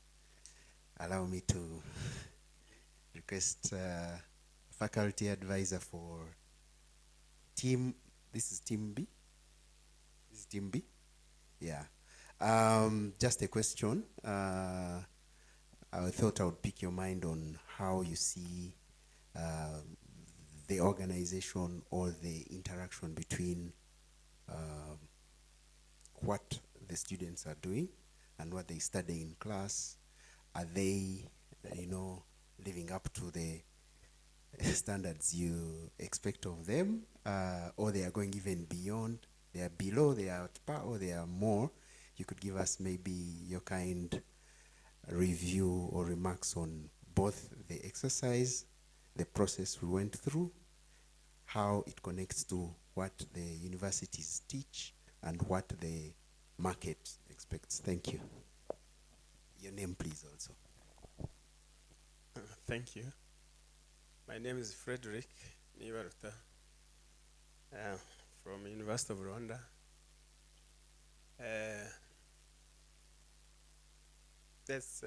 I will try to be brief on what I saw. Organization first, very, very good. I say everything is on order, there is no problem. I think time management also, very good, time management.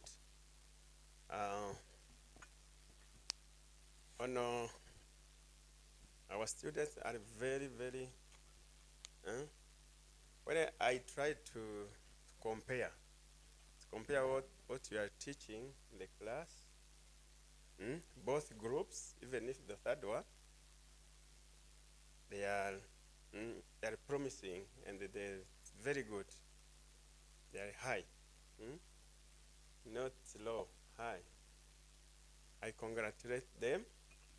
They did the research and they are representing our universities, and we are happy to see them competing. They are acquiring more and more knowledge. And CFA is very, very a tool that they might use to improve their capacity, their knowledge, their skills in terms of financial analysis and investment analysis in general. So we have a good candidate and the future. These young people are our future, and the CFA will help you, will help us to add. Okay, academically we try our best, but professionally we need these professional courses so that they may improve and improve for our nation. I know that we have many other candidates who are more skilled, even if more than these people, but they are not allowed to have this, maybe, and this chance, okay?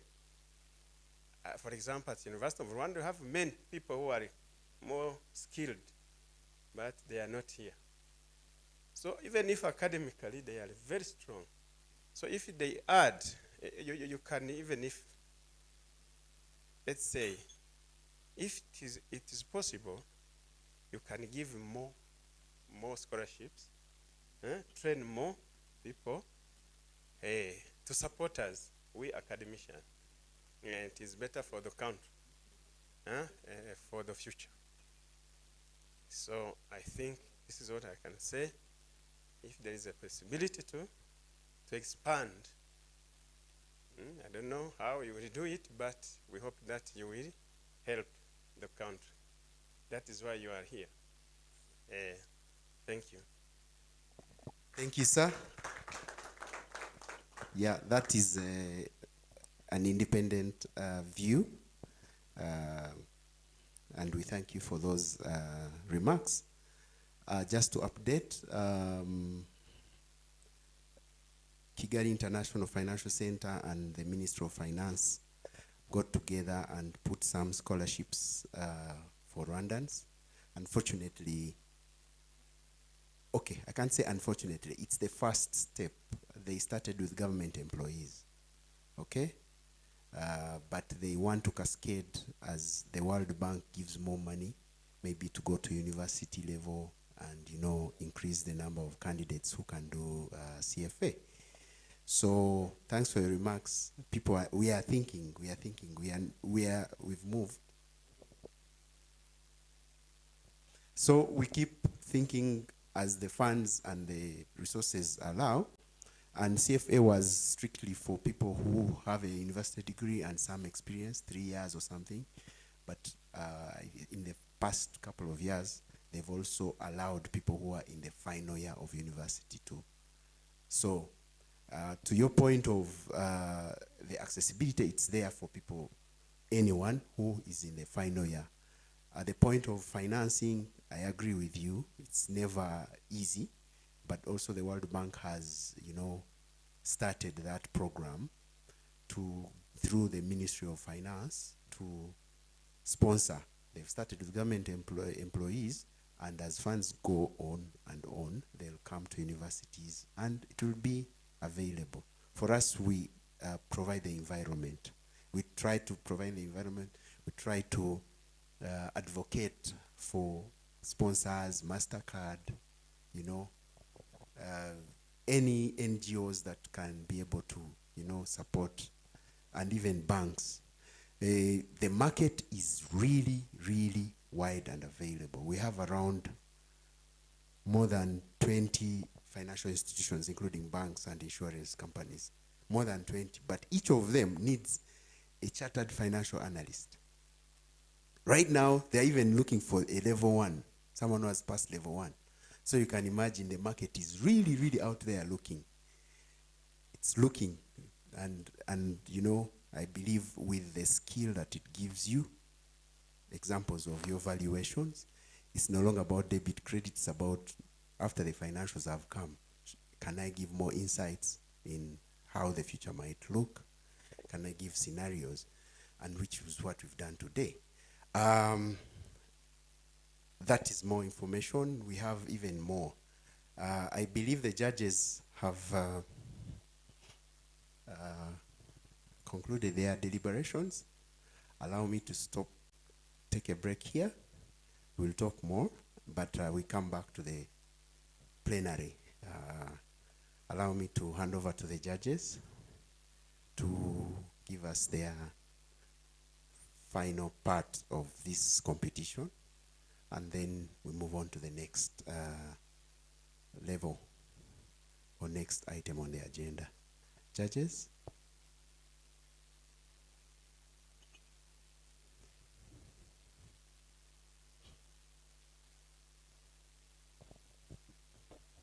Thank you, Gilbert. We've assessed a 2-team,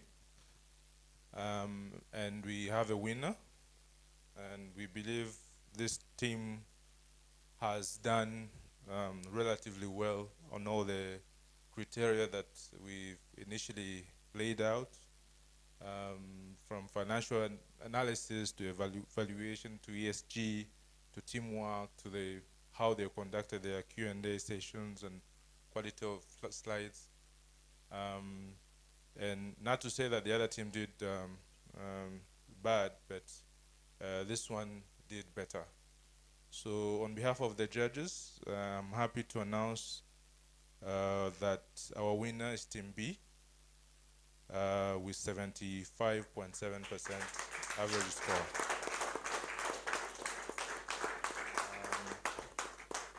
So congratulations to both teams, and we hope to see Team B in next phases of the competition. Thank you.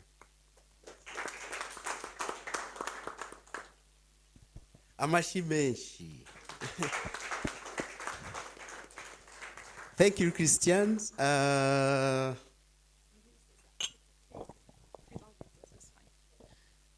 Before Gilbert proceeds further, can I just say something?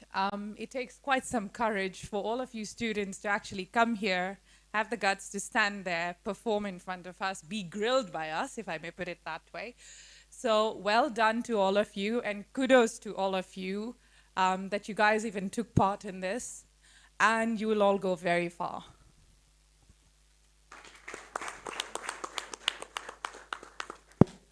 Yeah, I couldn't say it better. Thanks, Shruti. Thanks, Ig.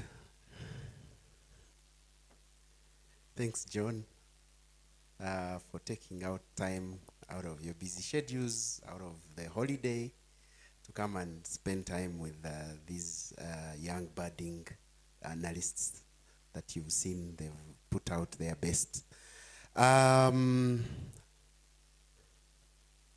Congrats again, Team B.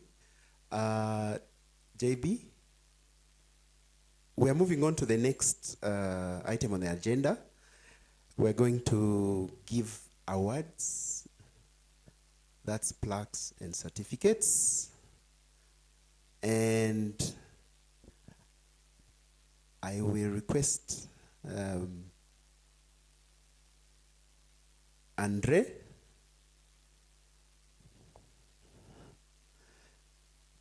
to come in front and help me with something.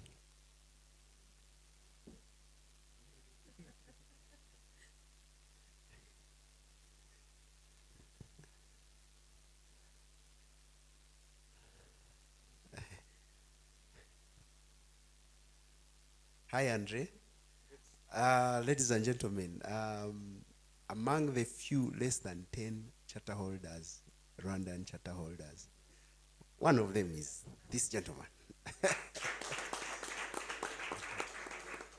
So,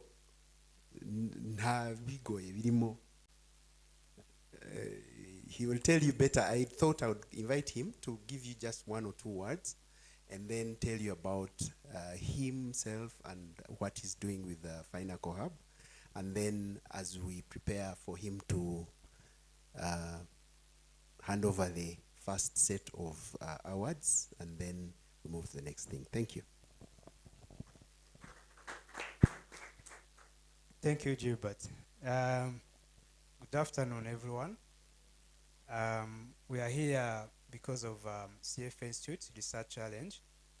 We also, first and foremost, thank for them for organizing and having this annual event coming every year. We also want to thank the society and obviously the judges. They made a good job. I also want to thank the university students. As some have said, it takes some really big courage to come here. I've been a mentor for these students. It's not that easy to put in your time for 3 months to collect the data, analyze them, to get to this point. So the amount of skills you really gain through this process, that's, I think, the most important part. Winning is one thing, but I think what you have learned is very extensive skills, and which are, I think, are massive skills. So I congratulate the winning team, but also encourage the rest of the team that you go out and use these skills because it's so important. I think he said, FinCo is a financial and accounting hub. One of the things we do, we provide professional training, preparation supports, CFA, CPA, CCA, those are major courses, but also we do provide several services. And one of them which is interesting is what you're doing, which is company and industry research, plus investment advisory. So this year we'll be starting issuing some research reports. We encourage you, both of you, probably to see how the skills you have acquired probably can apply it through those initiatives. So we're here to support you. I think apart from the winning check they provide to the winning team, but also as a school, we provide the winning team scholarship to do CFA program or any other program you might want to do. I think the last winning team, they're now enrolled in the CFA program. They're studying with us through our scholarship. They'll be sitting their first exam in August. So the winning team is also the same. We'll see you joining our upcoming classes. And then after passing level 1, you'll be enrolled in research expertise through the CFA research division. So I think we interact with them more and more through that process. So Gilbert, I think that's all from me. Thanks. I'd like to take the pleasure to have Andre present. The winning team, please come in front.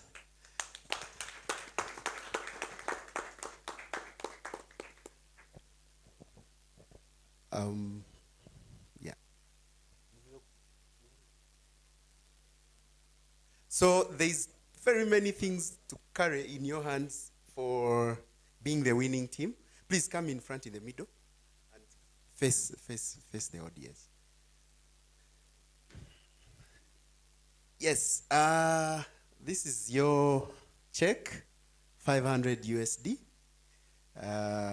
We congratulate you. Yes. Each of you will get a plaque. And let me see. It's for the member. This is yours. Yes, please. Yeah. Yes, as you can see, the blood, sweat, tears, sleepless nights. Congratulations, congratulations, congratulations again.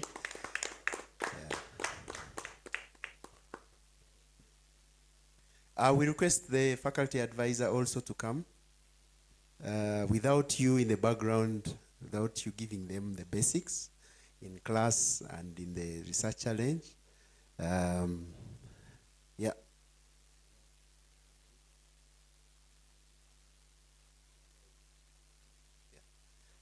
Yes. Aha. This is how sweet winning looks like. And we encourage you to keep winning. This is just the beginning. And we wish you the best in your endeavors as analysts and finance professionals. Thank you very much. Yeah.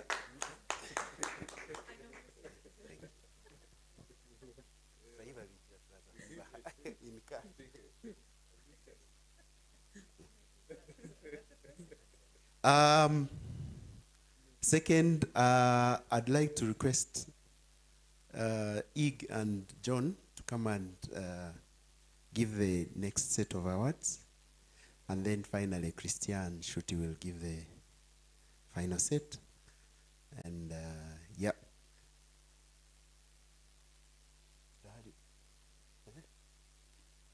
This is for.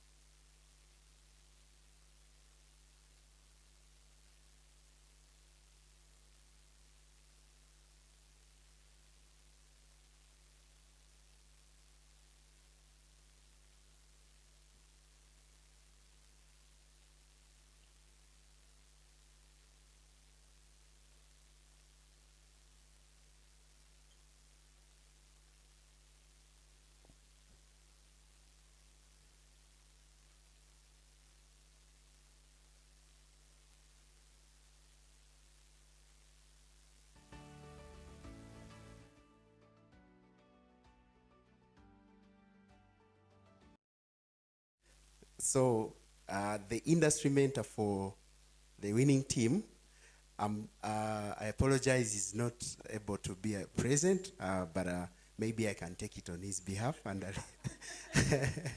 yeah, thank you. Yeah.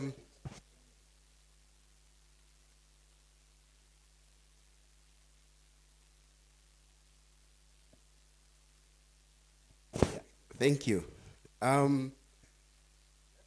Yes, thank you.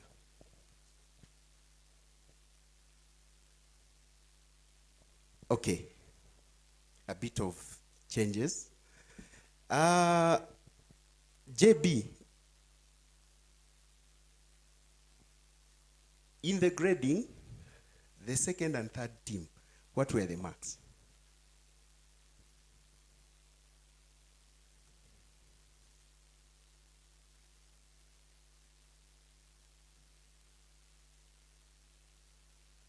I think it was close.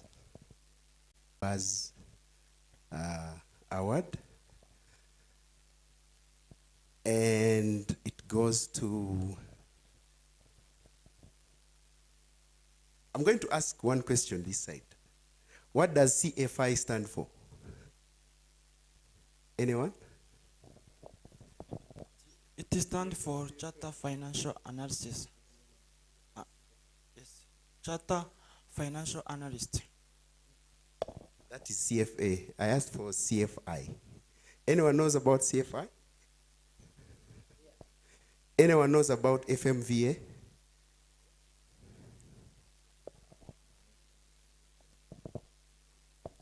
So thank you. For CFI, stand for Corporate Finance Institute. FMVA stand for Financial Modeling and Evaluation.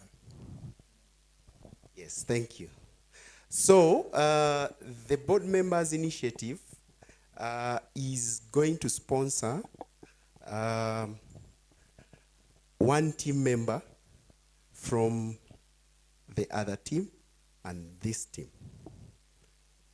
for FMVA. Why is that? We believe that is one of the basic skills that you would have brought to the table, which is financial modeling and valuation. And we believe we need to foster that into the universities. We believe once you have that, it is also part of the building blocks for you to be a chartered financial analyst. So if I may request Madame, she's a faculty advisor for this university. Please, may you stand up? Tell us a bit about yourself. And I'm going to task you with one task. You're going to pick one member from your team. And he or she is going to be the one who is sponsored. But they are going to form a modeling club or an analysts club in your university. Okay? And they are going to make sure that this team is the champion team that will, make it live. So please tell us about yourself, if you don't mind. Just a bit about your experience with us, and then you nominate one and task them to form a club, because they are going to study for 1 year and they are going to push it on to the next generation. Thanks. Thank you, Gilbert. My name is Salam Batabariza, and this is the second time CFA Challenge. And my team previously won. That's the team that had Marius that presented. And I'm a tutorial assistant at Kepler College. And to choose the person that is going to go for the sponsorship, I would say the group leader. I know he did a lot, like empowering the team, encouraging them. So that is the main reason that why I would choose him. And I hope with all the requirements, he's able to do that. Yeah. Thank you, Salam. The name is Olivier. Please get in touch. You're going to start some very interesting thing similar to what you've done here. Let me come here. You have a faculty advisor? Ah, okay.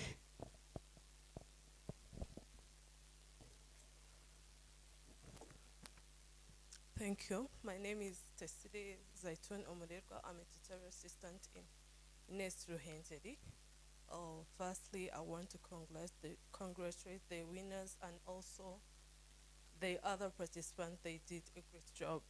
So for my team, it's not easy to decide who is going to join the course because all these are doing economics. So I'm sure everyone contributed equally to the work they've done. So they are not doing CFAL, CPA, everyone was very dedicated and hardworking. We decided to leave the job for the judges based on what they say, and then we will choose that one together. Thank you. Thank you. Judges, you have a job. So if you look at that team, if you remember anyone who piqued your interest, okay, I'm not trying to corrupt you. Please.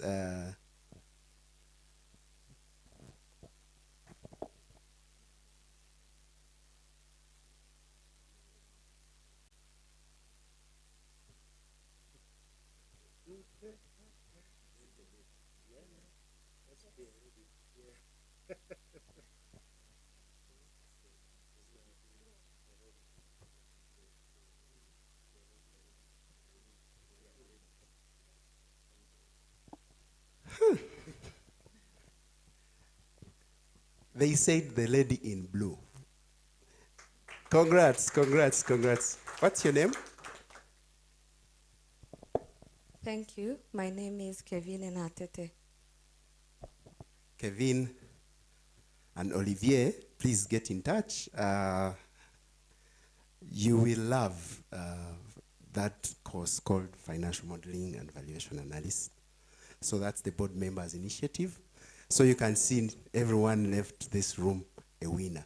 Make sure everyone on your team will learn a few things about FMVA, form a club.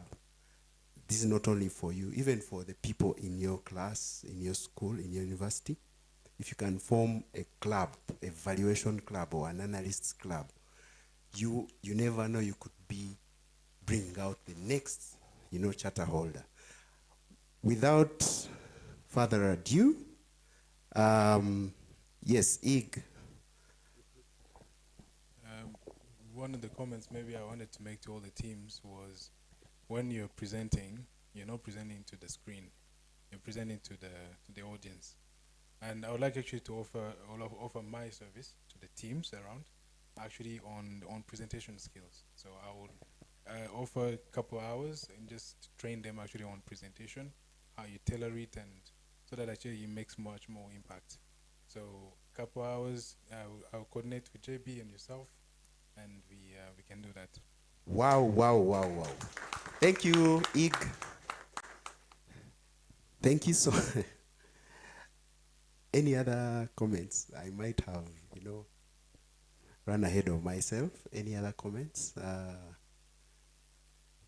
of gratitude, encouragement? I know the judges have very, very little time on their hands with their busy schedules, but I also know I've never tried to get in touch with any of them about anything, and they don't spare a few minutes or hours or thoughts on how to do things. And these are complex things that involve the investment industry, energy, modeling, audits, name it, banking. So I'd like to make an announcement to all the candidates, the competitors, that if you're looking for mentors, even in your career, get in touch with us. I'm sure JB has all your names and numbers. Okay? We will share ours. Okay? I don't know if the judges permit me to also add their numbers so that you can always reach out for career guidance, for, any support. And now that we've formed a club, I believe you won't wait for us to come looking for you. Ig is very busy, but he's offering, I think, a few hours for each of the universities. We might come to visit you. Maybe the faculty advisors, please create some schedule for him to come and talk about communication and other skills. And we will also get in touch with the judges and other candidates, industry leaders in the investment ecosystem. we will be doing a few road shows, and you can be sure to see these faces again. And with that, we have some certificates, but they are not ready right now. Each of you will have a certificate of participation as a token of appreciation of your time and effort. I think this brings us to the close for 2024-2025 University Research Challenge. Thank you very much. On to the next two more things. One is the photo op, and another is lunch. Lunch is on the ground floor. We'll guide you, but for now, we request you, the camera AV team, please guide us to where we're going to take the final photo op, and then we go down for lunch, sumptuous meal, and then we call it a day, but we also call it a start of a new beginning for us to interact with all of you. Marius always keeps in touch with me. Every week, he sends me a text, how are you? I have this issue. Marius is one of the previous Research Challenge winners, so please, it's on you to keep in touch with us. Okay? Thank you very much, and God bless you. Thank you. I actually want to express my gratitude to the team of the judges. I know you really busy doing your jobs. So thank you for accepting my invitation to volunteer with us. But another thing I would like to request you, after this is done, we normally do institutional outreach, finding ways how can we connect these students with professional internship opportunities or even employment. As industry leaders, being that higher positions maybe at your stake today, you might find an opportunity where we can put in these participating students. So thank you so much. Thank you, Jean Bosco Muhire. He's the architect of all of this that has, everything that has gone well, it's him. Everything that has not gone well, it's me. Thank you very much, and see you on the outside. Blessings.